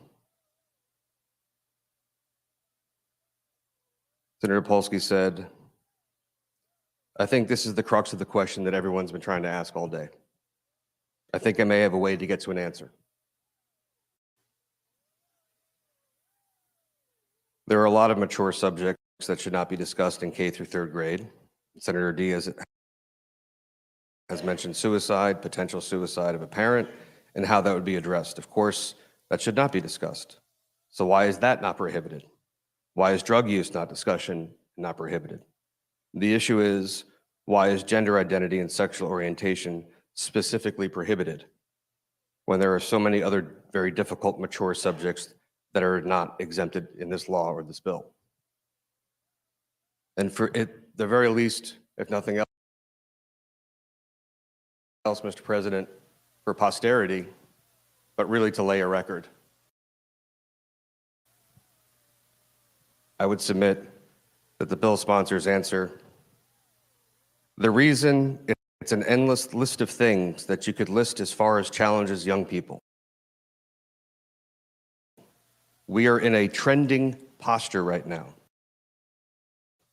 where I mean, my son's a psychiatrist.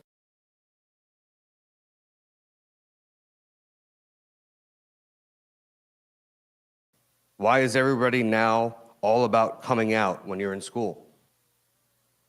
And there really is a dynamic of concern of how much of this are genuine type of experiences and how many of them are just kids trying on different kinds of things. They hear about different kinds of identities and experimenting. That's what kids do. You know, maybe they're in this club or they're in that club.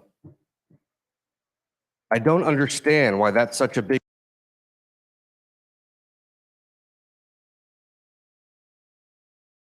wave right now. But in fact, it's a real trend of change. I just read in an article this week. You're trying to figure out why all of this is happening. Some of it is, I'm sure, cultural shift of what's accepted and that kind of thing. But I know it's, for some, it's just a confusion that kids go. When seeking to ask one further question, Senator Polsky said, I know, but he just said some really important things. So basically what I heard you say, just to confirm, that there seems to be a big uptick in the number of children who are coming out as gay or experimenting. And therefore, we need not discuss it in the younger grades. Is that correct? And the answer was, those are the reminiscing of a father and grandfather trying to figure out what makes kids tick. And that is a part of why I'm attracted to this bill, is that I don't want to be putting, we know that there's social inputs into how people act and what they decide to do. So yeah, that's part of our concern for the well-being of our children.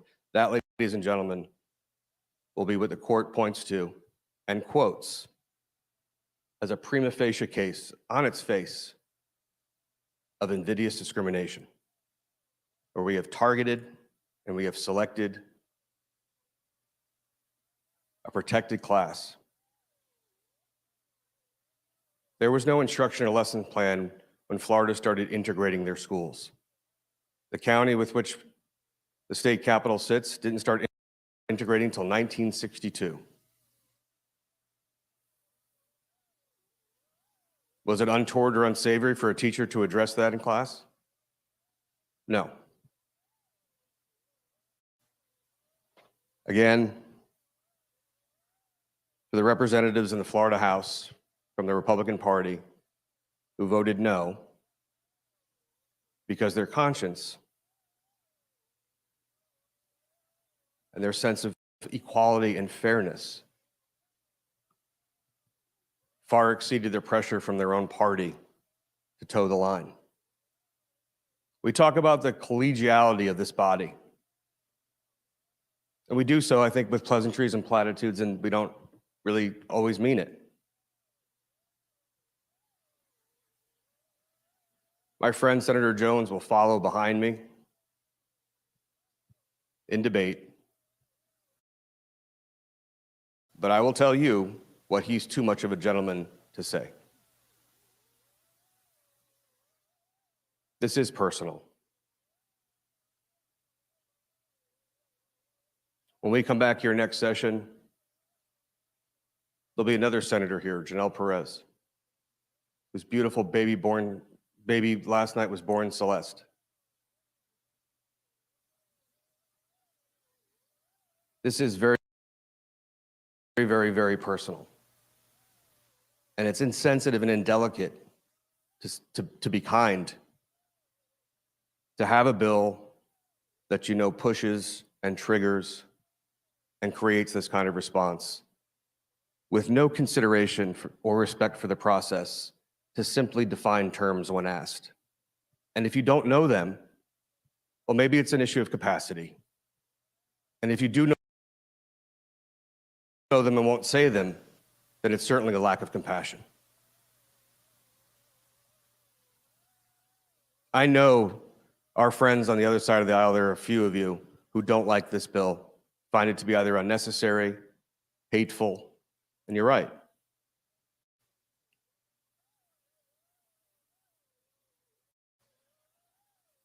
So please listen closely to my friend, Senator Jones.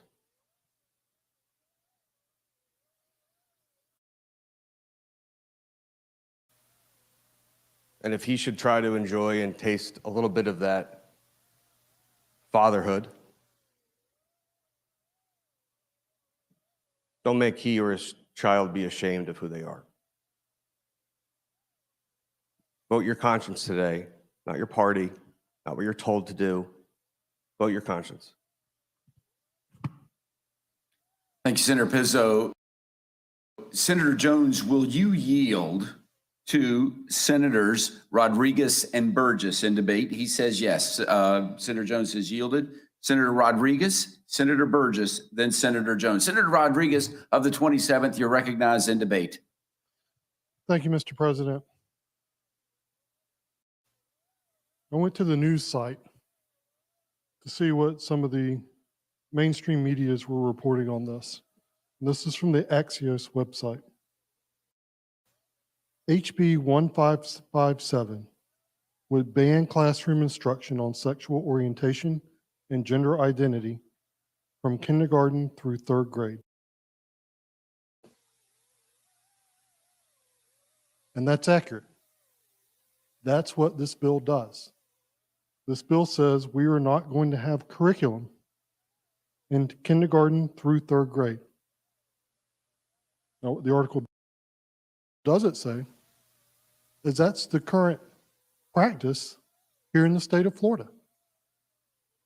We don't have curriculum from kindergarten to third grade to provide instruction on those items. So we're taking what is and we're codifying it. Before this session, I've not heard anyone who has objected to the fact that we don't have curriculum to provide that instruction. I never saw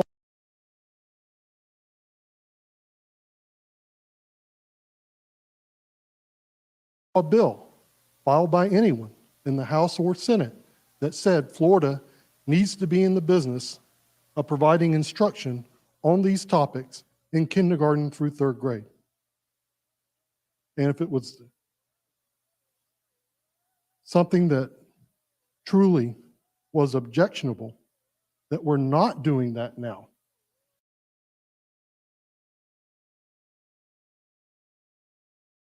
I would have expected to have seen legislation on that. We're codifying what is because we think what is appropriate.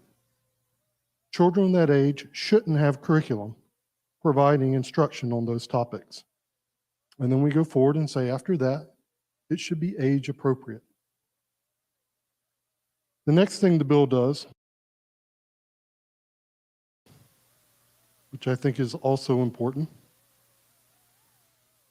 is the bill says, if there's an impact to the mental, emotional, or physical health or well-being, or safe, supportive learning place of the child that results in the school making a change in services or monitoring of the child, then the school shall notify the parents of that.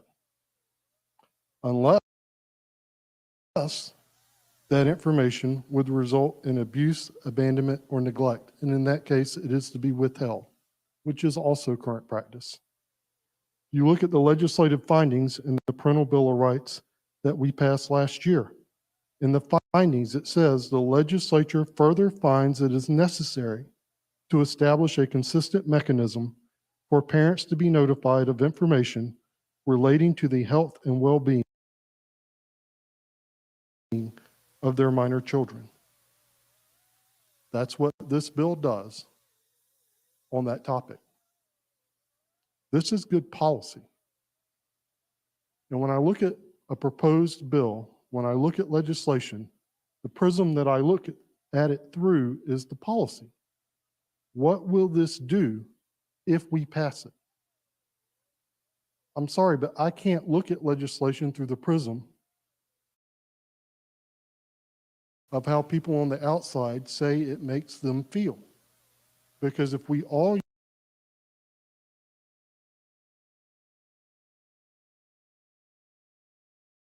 use that prism, we would never pass any policy. Because there's no policy we bring forward that doesn't have someone out there that objects to it. The question I think we need to answer is, what is the policy? What does the policy do? And is this good for the state of Florida? And in this case, I think it is, and I will be supporting this bill today.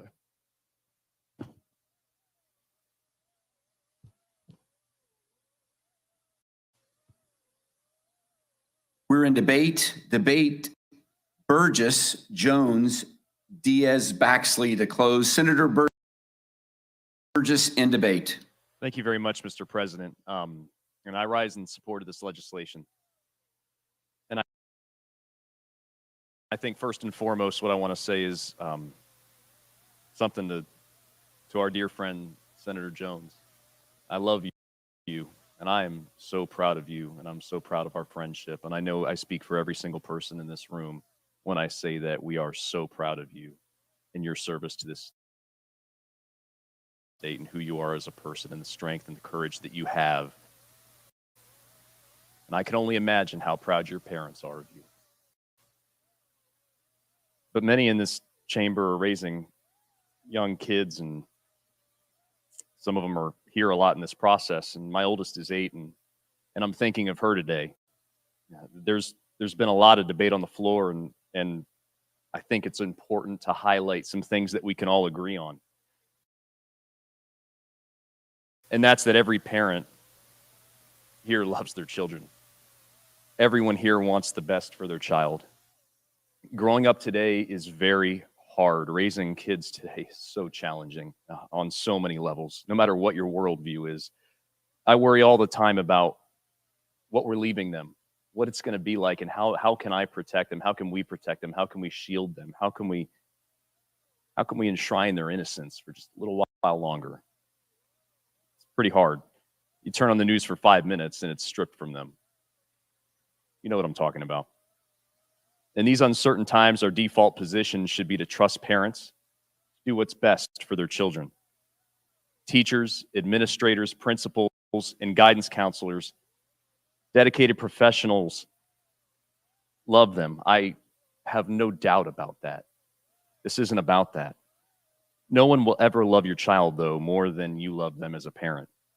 And the purpose of this bill is to involve parents in decisions made concerning their children. As a state and a country, we have codified how important parental rights are. It is, in fact, perhaps the oldest of the recognized fundamental liberties protected by the Due Process Clause of the 14th Amendment. Wisconsin v. Yoder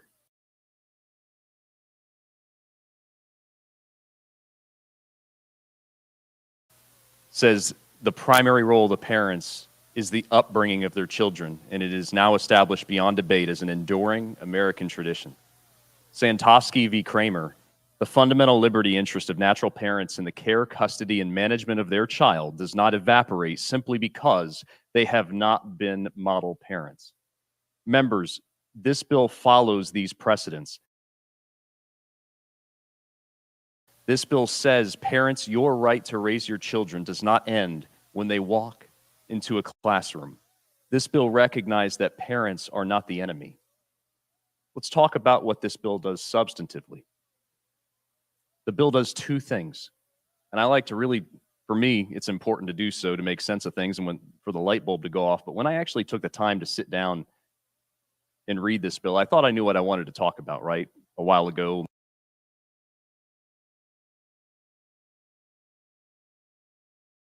this issue started coming up, but I realized what I was doing was listening to the rhetoric outside and on the news. And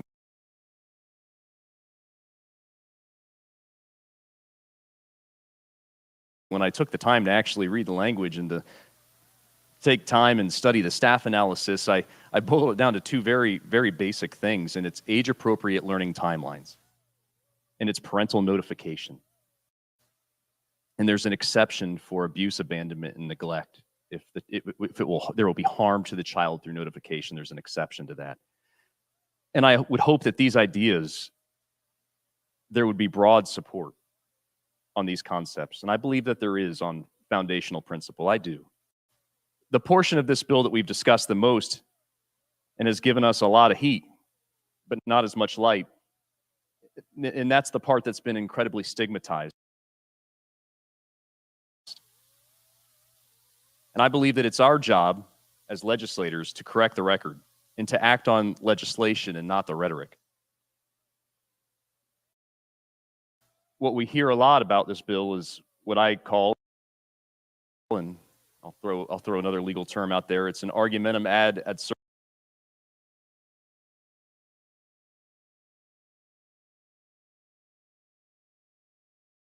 It's taking an argument to its most extreme position, arguing what one thinks the bill does versus what it actually does. And this is sad, a local reporter on a TV, I just saw this the other day, said, what does this bill actually do? And then walked through it. And it's sad because that was so refreshing. I'm sitting there watching it, it's like, why is that the exception to the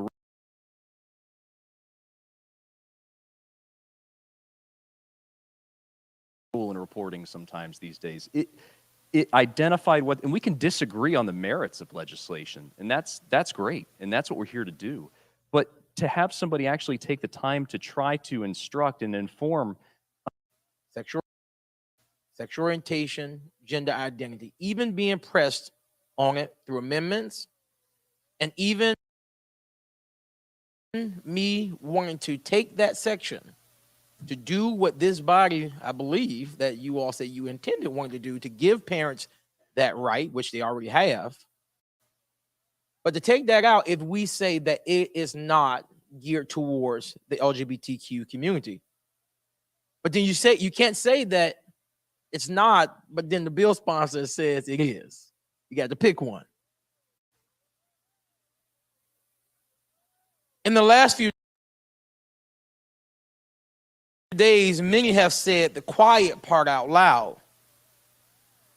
Somebody said that supporters of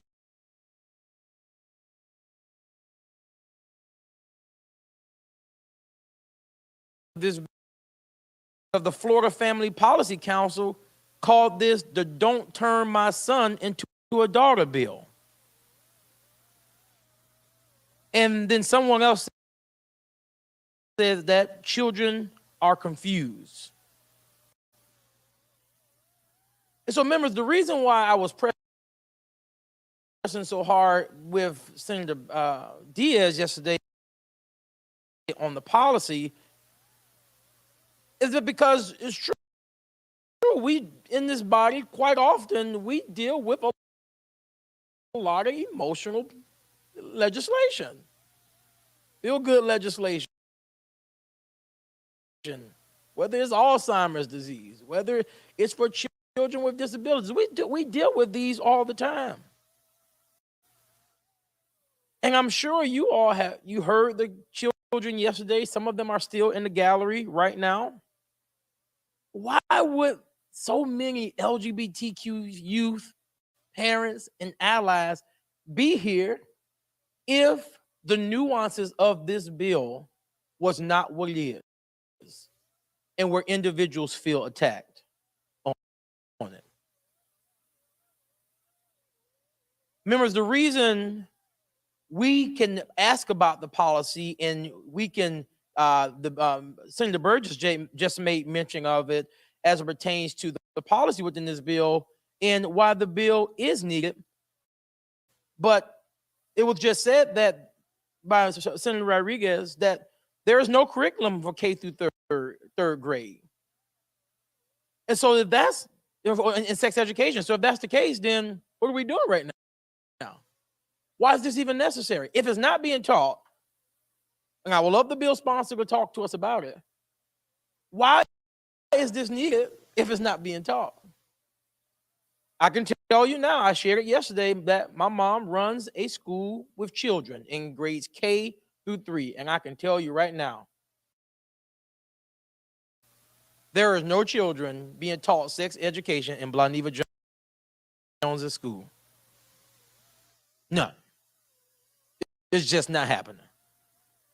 And I can guarantee you the same thing goes for K through 3 across the state of Florida. As a matter of fact, across the country. So let's tell the truth in this chambers. Because behind the scenes, Senator Pizzo said it, many of you have made it clear that you do not like this bill and you do not know why we have to do this today. And many of you have made it clear that you have to. The truth is you don't. But you have to live with that, not me. Remember, parents already have rights. So we have to stop couching this as parental rights. What we're doing right now, this is a guise for people who do not understand the process.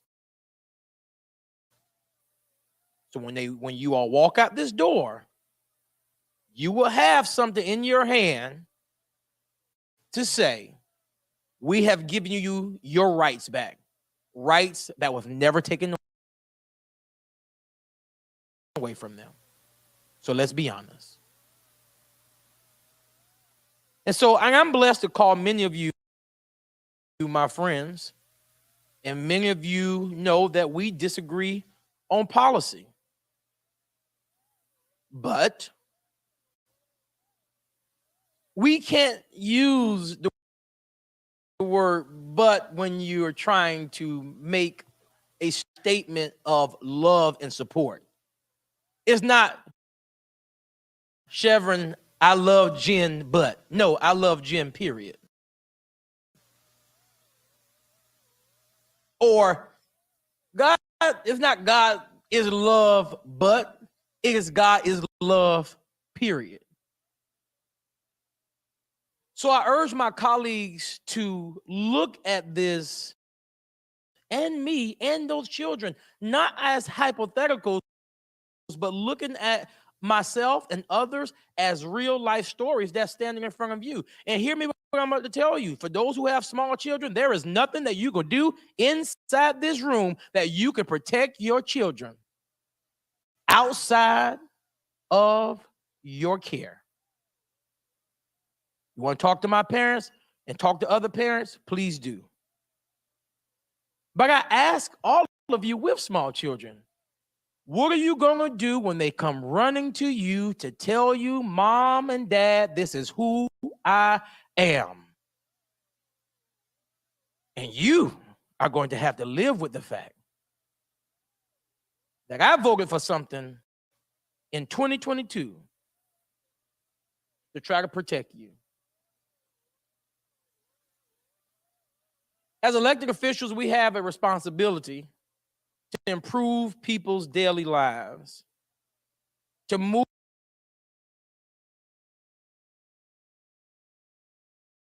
the ball behind it all you want. It hurts people. And when you see that, or when you saw that in the beginning, the question then becomes, did you even think of the fact to pull back and say, let's reconsider how we're doing this? I looked and saw how Representative Fentress Driscoll was heckled in committee for sharing a story about a gay family member from members from the Christian Family Coalition. Now, I'm a Christian, and there's nothing that anybody in this room or who might be watching this can tell you could take my Christianity away from me.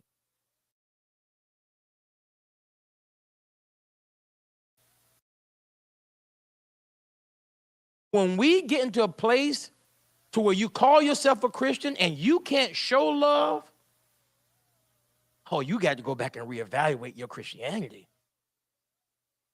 Because I know I do self-evaluation every morning when I meditate and pray for every last one of you that sit here and for those who sit inside the gallery. Because that's what we're called to do. Yesterday, I shared a deep personal story of my own challenges while I'm coming out and facing rejection in my church from friends and from family. And I think that's the last thing that anybody in here would want to do to any individual, whether it's a family member or whether it's just a friend. But there's a plot twist to the story that I told you all yesterday.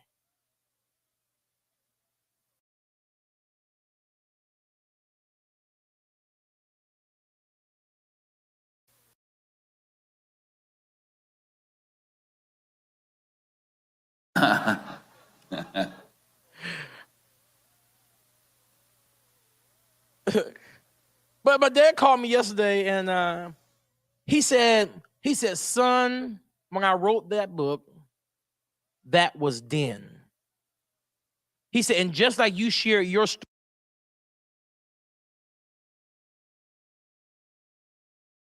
story to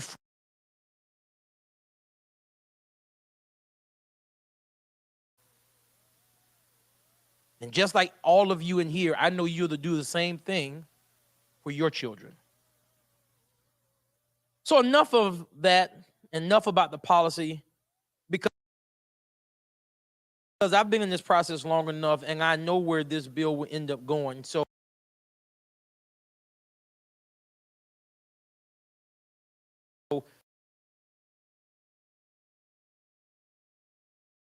to the boy or girl, the trans boy or the trans girl, I want to tell them that you're wonderful, you're not confused, and there's a community of people who love you, who support you, and who are rooting for you. I want to speak to the father or the mother who think just because your child came out as LGBTQ that you've done something wrong. To that parent, you've done nothing wrong. You've done everything right. And as a matter of fact, you're actually the real MVP. I want to speak to the one who's still battling with who they are. I have this saying that I tell people all the time: when you become okay with it, you give everybody else permission to do the same. Here's the big one. I want to talk to that church. To the church that rejected the boy or the girl who walked in your doors. I want to tell you that you can't teach love, but don't show love. Many have left places of worship, and I could have done the same due to church hurt. But to the church, I ask you to go back and get those who you have broken. And even if they don't come back, plaster words of healing on them. And to those who think you can legislate gay people away, I'm sorry. You cannot. I think you should spend your time legislating to protect them. And to all of us in this room, some of you in this room have been loved through some of the toughest times of your life. Every last one of us, as a matter of fact, I'm sure we have had some tough days and we have had some tough years. I know I've had mine. I want you to remember that tough time of your life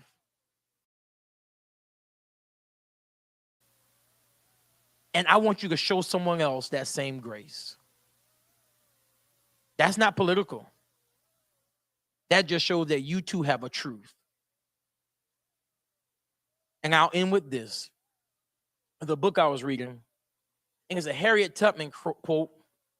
Like, I want to talk to the advocates, and I want to talk to the child. I want to talk to the trans youth. I want to talk to the church. I want to talk to everyone who will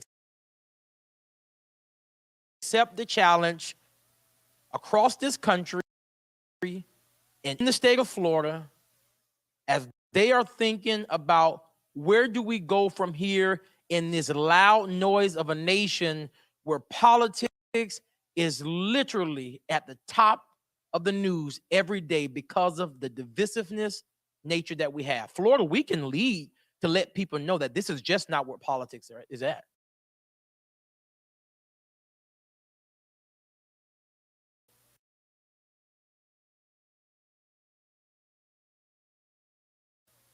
And to every person who have been rejected by anyone, we love you. Thank you for showing up every single day as your true, authentic self. Keep going. And until this body, I'm going to end my debate how I ended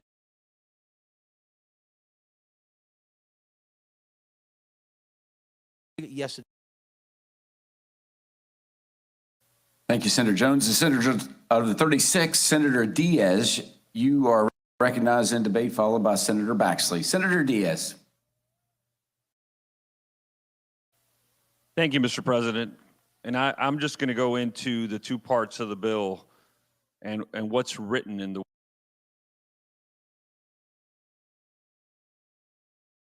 words.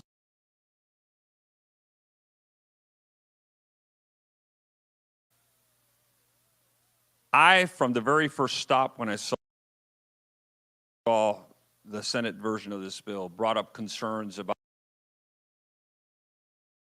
the age-appropriate nature. It is not that we stop discussions of these topics. It is that we have to let kids be kids. And in a kindergarten through third grade instruction, there are topics that our kids are not mature enough to understand or grasp. That's why we have an age-appropriate timeline with all of our instruction. This bill does not talk about discussion. This is talking about planned, lesson-planned, effectuated instruction in kindergarten through third grade. Those kids are 5, 6, and 7 years old. What this bill doesn't do is it doesn't prevent the other role of the teacher. The teacher in today's day and age, we know, has two roles. There is the planned, specific instruction on the topics and the standards, and there are the teacher's role in working and dealing with individual students and any issues that they may have, not just on this topic, on any topic. And it allows teachers to have that discussion with those individual students if they bring it forward. And it allows teachers to provide the resources available at the school to help that student, no matter what they're going through, no matter what the issue is. This doesn't prevent that teacher from helping a student, from advising a student. What it does is specifically speak to planned instruction. On the other part, the parent notification. There was a conversation about parents' rights and how they have them. But the problem is that we still have instances in schools where parents are not being notified properly. A simple example of that is an example that was brought to me where a student who has an allergy, who has allergies, was placed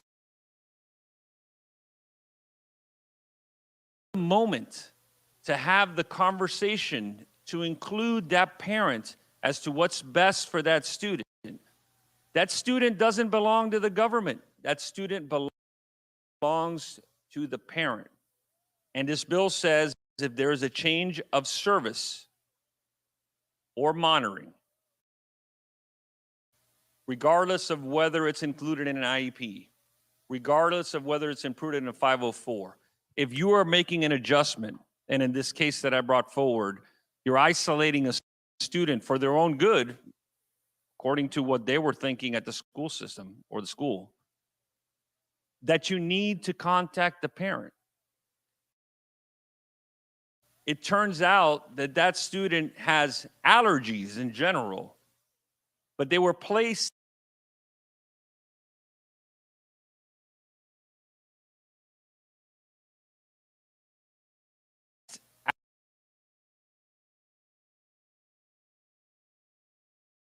says that when you're having a change in services or monitoring, that you have to include the parent. It doesn't prevent a conversation between a student going to a guidance counselor and talking to them about whatever topic is affecting them. Whether the student is confused, prevent them from going there, and it doesn't trigger them having to call the parent and consult with them unless there is a change in service or monitoring. We have to have parents included. That's what the Parental Bill of Rights is about. And if you're going to make a decision that's going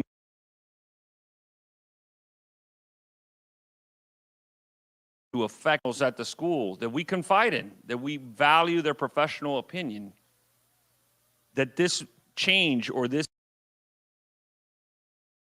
conversation, calling the parent, may result in abuse, abandonment, or neglect, then they have to follow the proper procedures. This bill is about age-appropriate instruction.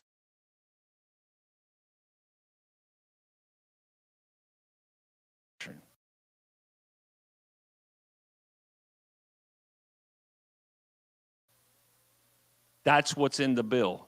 So I ask you to support this bill today on what's written in the bill, not the rhetoric. Thank you. Thanks, Senator Diaz. Leader Mayfield in debate, then Senator Baxley to close, leader of the 17th.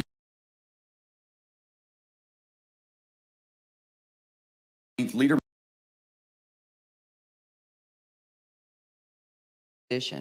And there is division between the parents and the school districts, where the school districts are not informing the parents of changes that are being made in their child's life.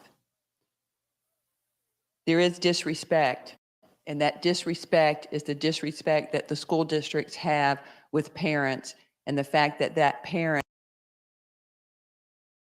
is the one that should be parenting the child on issues that they think is the most important. And it is personal. It is personal to every parent that has been out here that calls my office because they cannot get any response from school districts and concerns that they have on what is being taught to their child, what material they are getting from the library that is not age appropriate at all. So members, this is very personal, and I do believe that everyone is going to vote their conscience on how they feel about this, because I can tell you, nothing will make me madder than if my child comes home from school and tells me that something happened at school and I was not being made aware of, whether it's being bullied or whether it's that they set them aside because they assumed something was happening and not advise a parent. That's our responsibility to raise our child. And I believe every parent loves their child no matter what. I know I do. It doesn't matter. And Senator Jones, your parents love you the way you are, just like God loves you the way that you are. Every person in this chamber is loved by their parent, just like God loves you. And if you don't believe that, then you do. We want to make sure that you know. Members, this has been a long debate. It's been a long debate. And I know a lot of members are doing other things in the back, but I think it is time, Mr. President, that we have a call for a quorum to make sure everyone's in here that can hear Senator Baxley's closing on this very important bill. Madam Secretary, the absence of a quorum is suggested by the leader. Quorum call, quorum call. All senators indicate your presence. Please, all senators indicate your presence.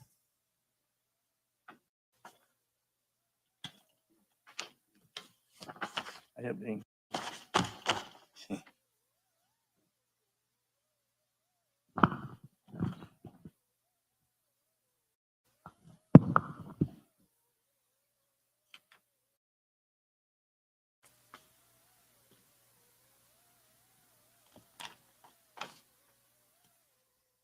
Quorum call, quorum call. All senators indicate your presence.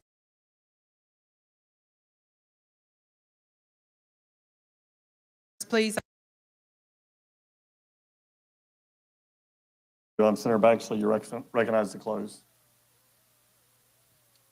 Thank you, Mr. President, and thank you for a tremendous courage to do hard things and take on big issues that are challenging.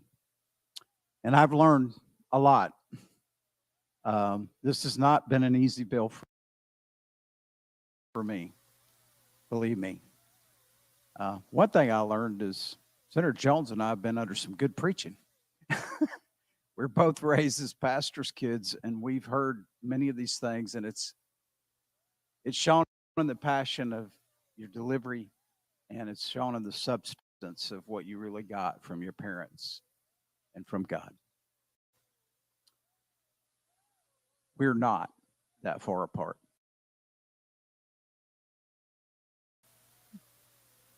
We all are challenged by the times we live. And I have a special heart for parents right now because my kids are raising grandkids.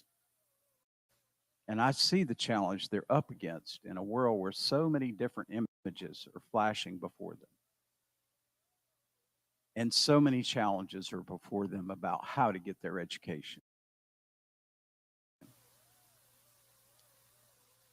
So it's important that we have this difficult discussion of how we fit these pieces of life together. And at the end of the day, my passion for this bill, I can tell you why I'm doing it. You don't have to project onto other people their why. It's hard enough just to hear what they're saying. But I don't tell anybody why they're doing something. I have a hard enough time figuring out it. They're your kids. And it is tough. And it's tough to figure out what influences will be on them and what kind of decisions they will make and how that all comes out. You always feel liable for, and that you're to blame for however your kids turn out. The fact is, you're in a long-term project that shapes the world. And I want you to be empowered. I want you to be empowered to say, look, you're the parents. You have to take charge. You are in charge of the destiny of these kids. And many people will help you. Many wonderful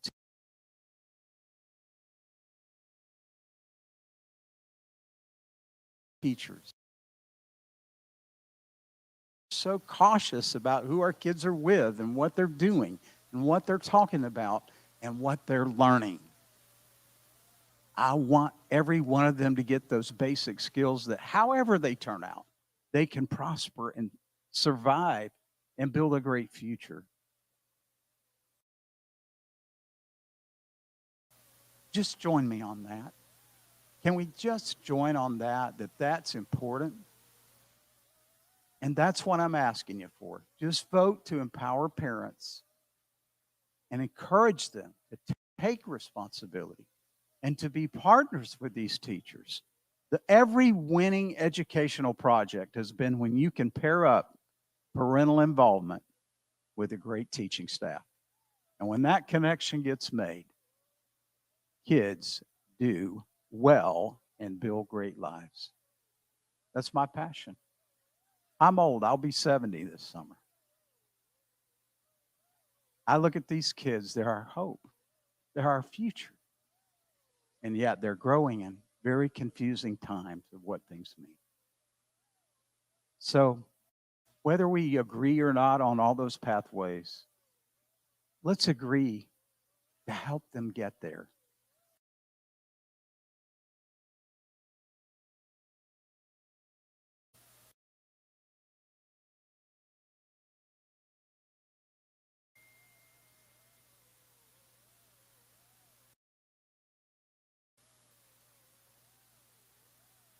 Like the board and record the vote. 22 yeas, 17 nays, Mr. President. So the bill passes. Senators, we're now going to move to special order. Read the first bill. Committee substitute for Senate Bill 342, a bill to be entitled and Act relating to Juvenile Diversion Program Expunction. Senator Perry, you're recognized on your bill. Thank you, Mr. President. This is a bill we've heard this several years. This permits a juvenile to complete a diversion program for misdemeanor and felony offenses other than forcible felony to apply and have their non-judicial arrest record expunged. That is the bill. Are there amendments? None on the desk, Mr. President. Are there questions on the bill? Senator, there's a companion bill. Would you like to substitute? Yes, sir, I would. Senator Perry moves CS for HB 195 be substituted for CS for Senate Bill 342. Without objection, show that motion adopted. Read the House bill. Committee substitute for House Bill 195, a bill to be entitled and Act relating to Juvenile Diversion Program Expunction. Are there amendments? None on the desk, Mr. President. Are there questions on the bill? By agreement of the Democrat and Republican leaders, Senator Perry moves the bill be read a third time. Without objection, show that motion adopted. Read the bill. Committee substitute for House Bill 195, a bill to be entitled and Act relating to Juvenile Diversion Program Expunction. Is there debate on the bill? Senator Perry waves is closed. The Secretary will unlock the board and senators will proceed to vote.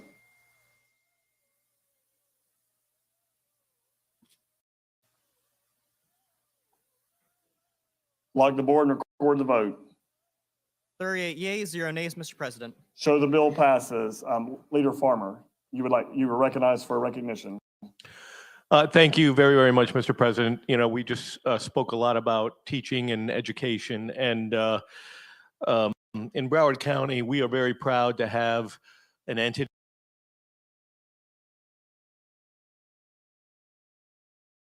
that looks are all here on behalf of BTU. We just wanted to welcome you to the Florida Senate. Thanks for all you do. Welcome to the Senate. Read the next bill. Committee substitute for Senate Bill 344, a bill to be entitled and relating to public records. Senator Perry, you're recognized on your bill. Thank you, Mr. President. This is a bill that provides a public records exemption for SB 342, the bill we just heard. Are there amendments? None on the desk, Mr. President. Are there questions? There's a companion bill, Senator. Would you like to make a substitution? Yes, sir, Mr. President. Senator Perry moves HB 197 be substituted for CS for Senate Bill 344.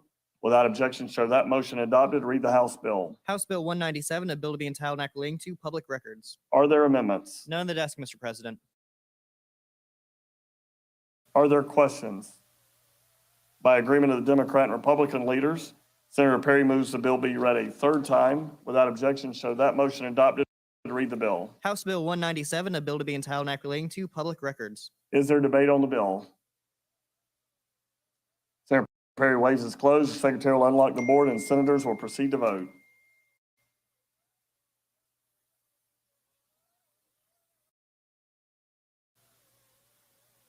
Lock the board and record the vote. 38 yeas, 0 nays, Mr. President. Show the bill passes. Read the next bill. Committee substitute for Senate Bill 528, a bill to be entitled and relating to the value of motor vehicles exempt from legal process. Senator Polsky, you're recognized on your bill. Thank you, Mr. President. Florida law protects certain assets from legal process so that they remain beyond a creditor's reach, including vehicles. This bill increases the maximum value of a motor vehicle that may be exempted from legal process in a bankruptcy case from $1,000 to $5,000. The maximum value has not been increased since 1993 when the statute was created. Increasing this amount makes Florida more in line with most states and, more importantly, helps debtors get back to work and maintain a level of productivity that they would be without if they had no vehicle. That is the bill, and the House bill is here, I believe. Are there amendments? None on the desk, Mr. President. Senator Polsky moves that CS for HB 265 be substituted for CS for Senate Bill 528. Without objection, show that motion adopted. Read the House bill. Committee substitute for House Bill 265, a bill to be entitled and relating to the value of motor vehicles exempt from legal process. Are there amendments? On the desk, Mr. President. Read the First Amendment. Amendment barcode 504756 by Senator Polsky. Delete lines 33 to 36 and insert amendment. Senator Polsky, you're recognized on your amendment.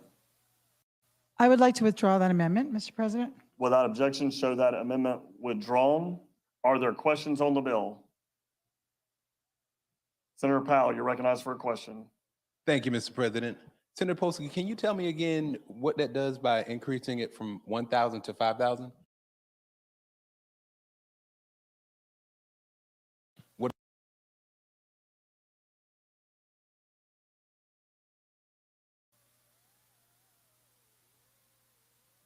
Lock the board and record the vote.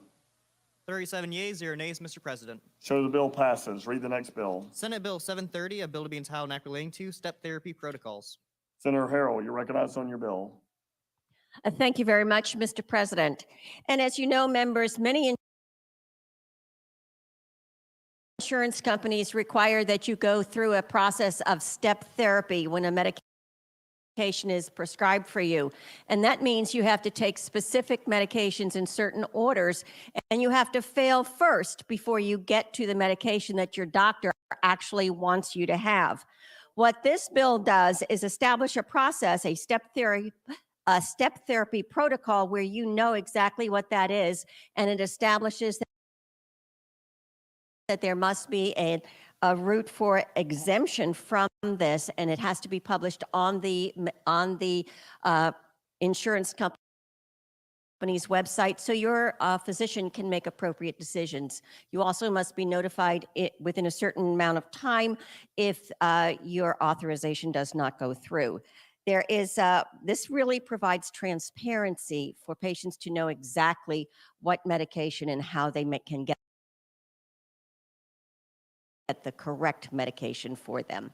That is the bill. On the desk, Mr. President. Read the First Amendment. Amendment barcode 601886 by Senator Farmer. Delete lines 36 to 108 and insert amendment. Senator Farmer, Leader Farmer, you're recognized on your amendment. Thank you very much, Mr. President. And Senator Harrell, thank you for this very good bill. I described with great accuracy the perils and dangers of this fail-first therapy. And the bottom line is it takes away the independent judgment of physicians. And nowhere else do we see that more than in the prescription of opioids. Oftentimes, physicians are compelled to write a prescription for opioids over a host of other options for pain management because the health plan mandates that this less expensive alternative be utilized first.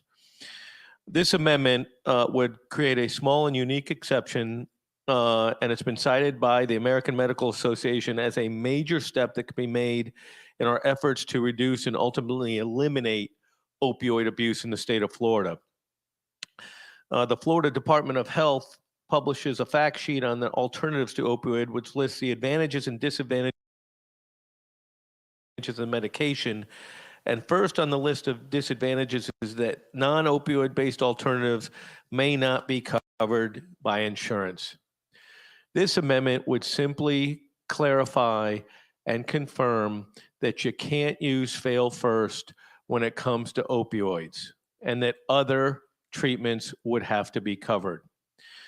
Senator Harrell, we had a great conversation about this. You were very receptive to this concept. I know we're somewhat late in the process. We still have 3 days to go. And the House Democratic sponsor, didn't want this amendment because he was afraid it would create a bounce. And that's really sad because this opioid crisis is not going to go away on its own. And it's not going to go away unless we do things like eliminate fail first when it comes to opioids.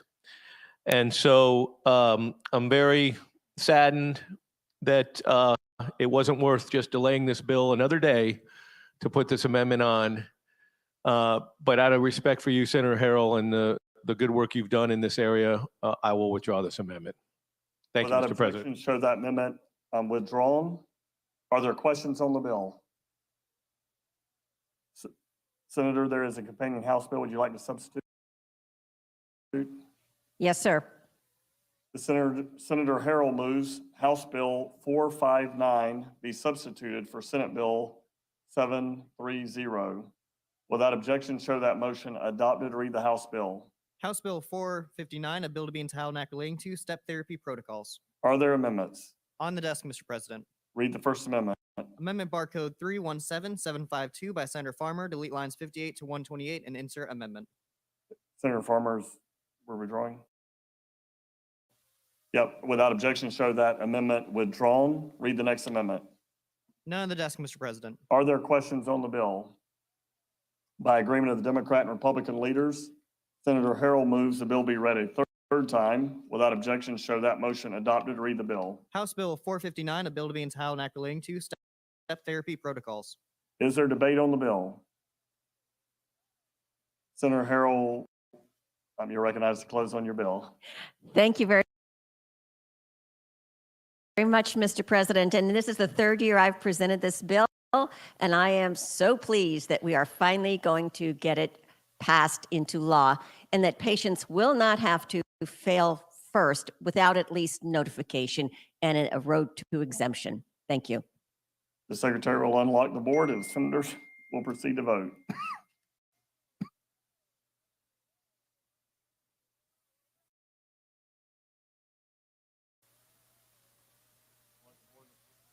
Record the vote. 39 yeas, 0 nays, Mr. President. Show the bill passes. Read the next bill. Senate Bill 890, a bill to be entitled and relating to telecommunicator cardiopulmonary resuscitation. Senator Burgess, you're recognized on your bill. Thank you very much, Mr. President. This bill requires standardized 911 operator training when it comes to telecommunicatory cardiopulmonary resuscitation, TCPR. Proud to present this bill with my co-introducer, Senator Jason Pizzo. And this bill actually comes with little to no fiscal impact to any of the 911 operators because most of the trainings offered nationally are absolutely free. Amendments. None on the desk, Mr. President. Are there questions on the bill? Senator's companion bill, would you like to substitute? Yes, Mr. President. Senator Burgess moves House Bill 593 be substituted for Senate Bill 890. Without objection, show that motion adopted. Read the bill. House Bill 593, a bill to be entitled Act relating to telecommunicator cardiopulmonary resuscitation. Are there amendments? None on the desk, Mr. President. Are there questions on the bill? By agreement of the Democrat and Republican leaders, Senator Burgess moves the bill be read a third time. Without objection, show that motion adopted. Read the bill. House Bill 593, a bill to be entitled Act relating to telecommunicator cardiopulmonary resuscitation. Is there debate on the bill? Senator Burgess waves is closed. The secretary will unlock the board and senators will proceed to vote.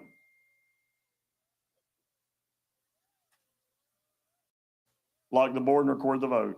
39 yeas, 0 nays, Mr. President. Show the bill passes. Read the next bill. Committee substitute for Senate Bill 1066, a bill to be entitled Act relating to workers' compensation benefits for first responders. Senator Burgess, you're recognized to explain your bill. Thank you, Mr. President. Senators, this bill revises the time frame for first responders to make a claim for workers' compensation benefits relating to PTSD they receive from their time in the field and in operation within their position. Symptoms of PTSD do not follow a strict timeline. Every person is different and handles trauma differently. The trigger for post-traumatic stress in one person may not be the same as it is in another, so making the timeline based on a diagnosis is the more appropriate standard. I'm proud to present this bill with my co-introducer, Senator Jen Bradley, and welcome the arrival of a House bill, Mr. President. Are there amendments? None on the desk, Mr. President. Are there questions on the bill? Senator Burgess moves CS for HB 689 be substituted for CS for Senate Bill 1066. Without objection, show that motion adopted. Read the House bill. Committee substitute for House Bill 689, a bill to be entitled Act relating to workers' compensation benefits for post-traumatic stress disorder. Are there amendments? None on the desk, Mr. President. Are there questions on the bill? By agreement of the Democrat and Republican leaders, Senator Burgess moves the bill be read a third time. Without objection, show that motion adopted. Read the bill. Committee substitute for House Bill 689, a bill to be entitled Act relating to workers' compensation benefits for post-traumatic stress disorder. Is there debate on the bill? Senator Burgess, you're recognized to close. Thank you so much, Mr. President. And I think it's really important to highlight before I close on this bill, or in closing, that it was great coming together with Senator Jen Bradley on this because she was working really a parallel issue with our correctional officers in their ability to be qualified and eligible for post-traumatic stress workers' comp related benefits. And so these two great bills came together as one. Proud to work with you, Senator Bradley, and really glad that we can get this across the finish line with our colleague in the House, Representative Gina Lombardo. Thank you. The secretary will unlock the board and senators will proceed to vote.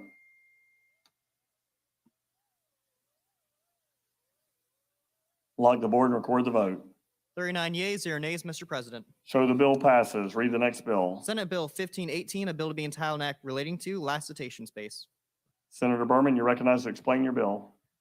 Thank you, Mr. President. This bill would require all Florida County courthouses to have a dedicated lactation space. Having this space will mean a private, clean, and accessible space to nurse or pump breast milk, whether for attorneys, jurors, courthouse staff, or even courthouse patrons.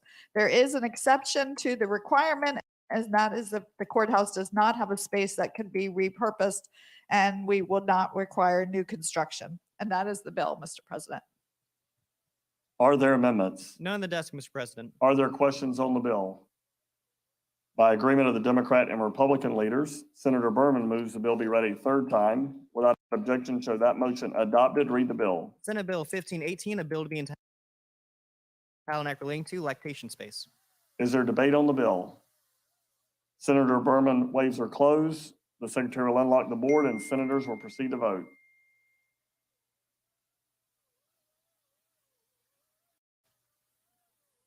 Lock the board and record the vote. 39 yeas, 0 nays, Mr. President. Show the bill passes. Senators, we are now going to go to returning messages from the House. The actions available to the Senate are included in Rule 7.8. We will read each message and hear the recommendation of the Senate sponsor. Read the first message. The Honorable Wilton Simpson, President. I am directed to inform the Senate that the House of Representatives has passed Senate Bill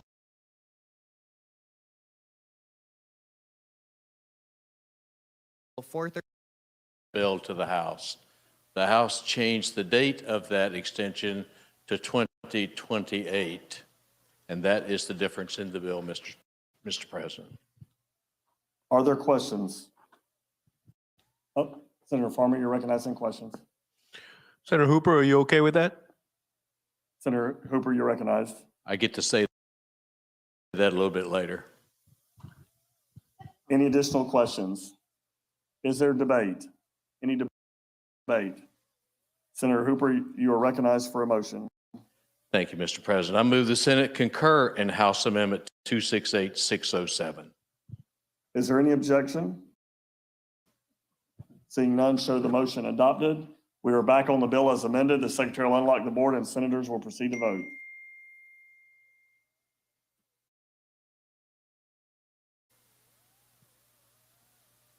Lock the board and record the vote.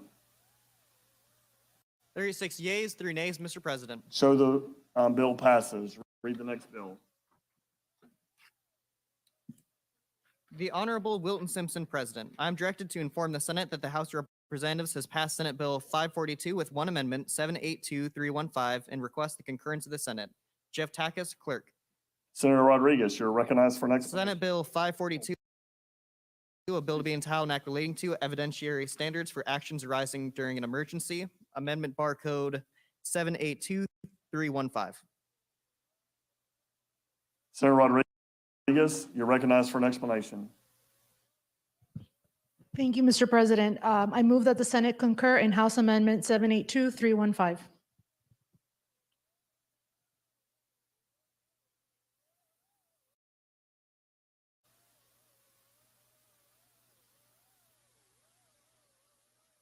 I'm sorry, we have heard an explanation.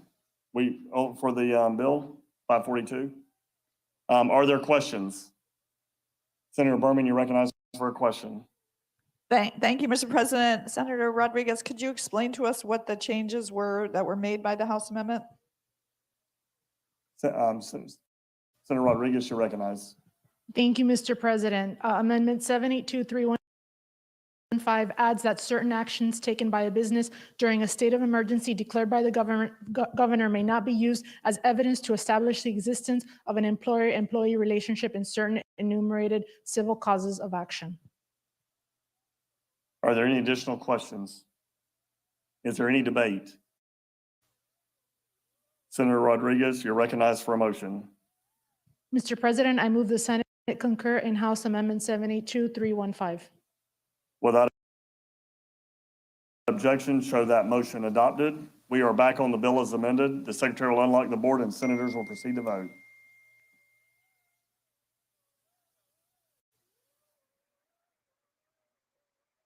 Lock the board and record the vote.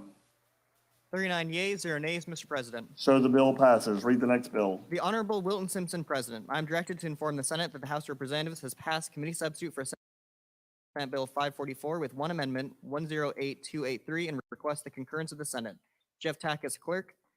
Committee substitute for Senate Bill 544, a bill to be entitled an act relating to drug-related overdose prevention. Amendment barcode 108283. Senator Boyd, you are recognized for an explanation.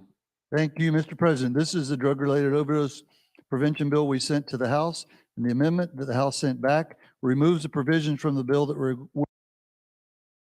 would require a school district to establish a protocol for administration of naloxone. The House amendment also narrows immunity from liability for administering naloxone to school employees.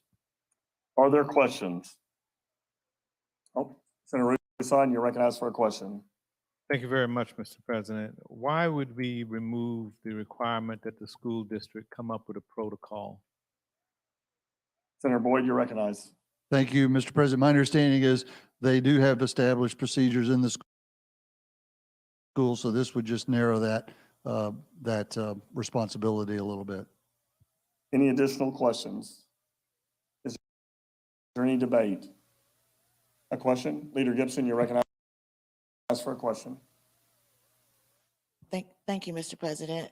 Does a parent need to be called before the opioid antagonist is given to the student?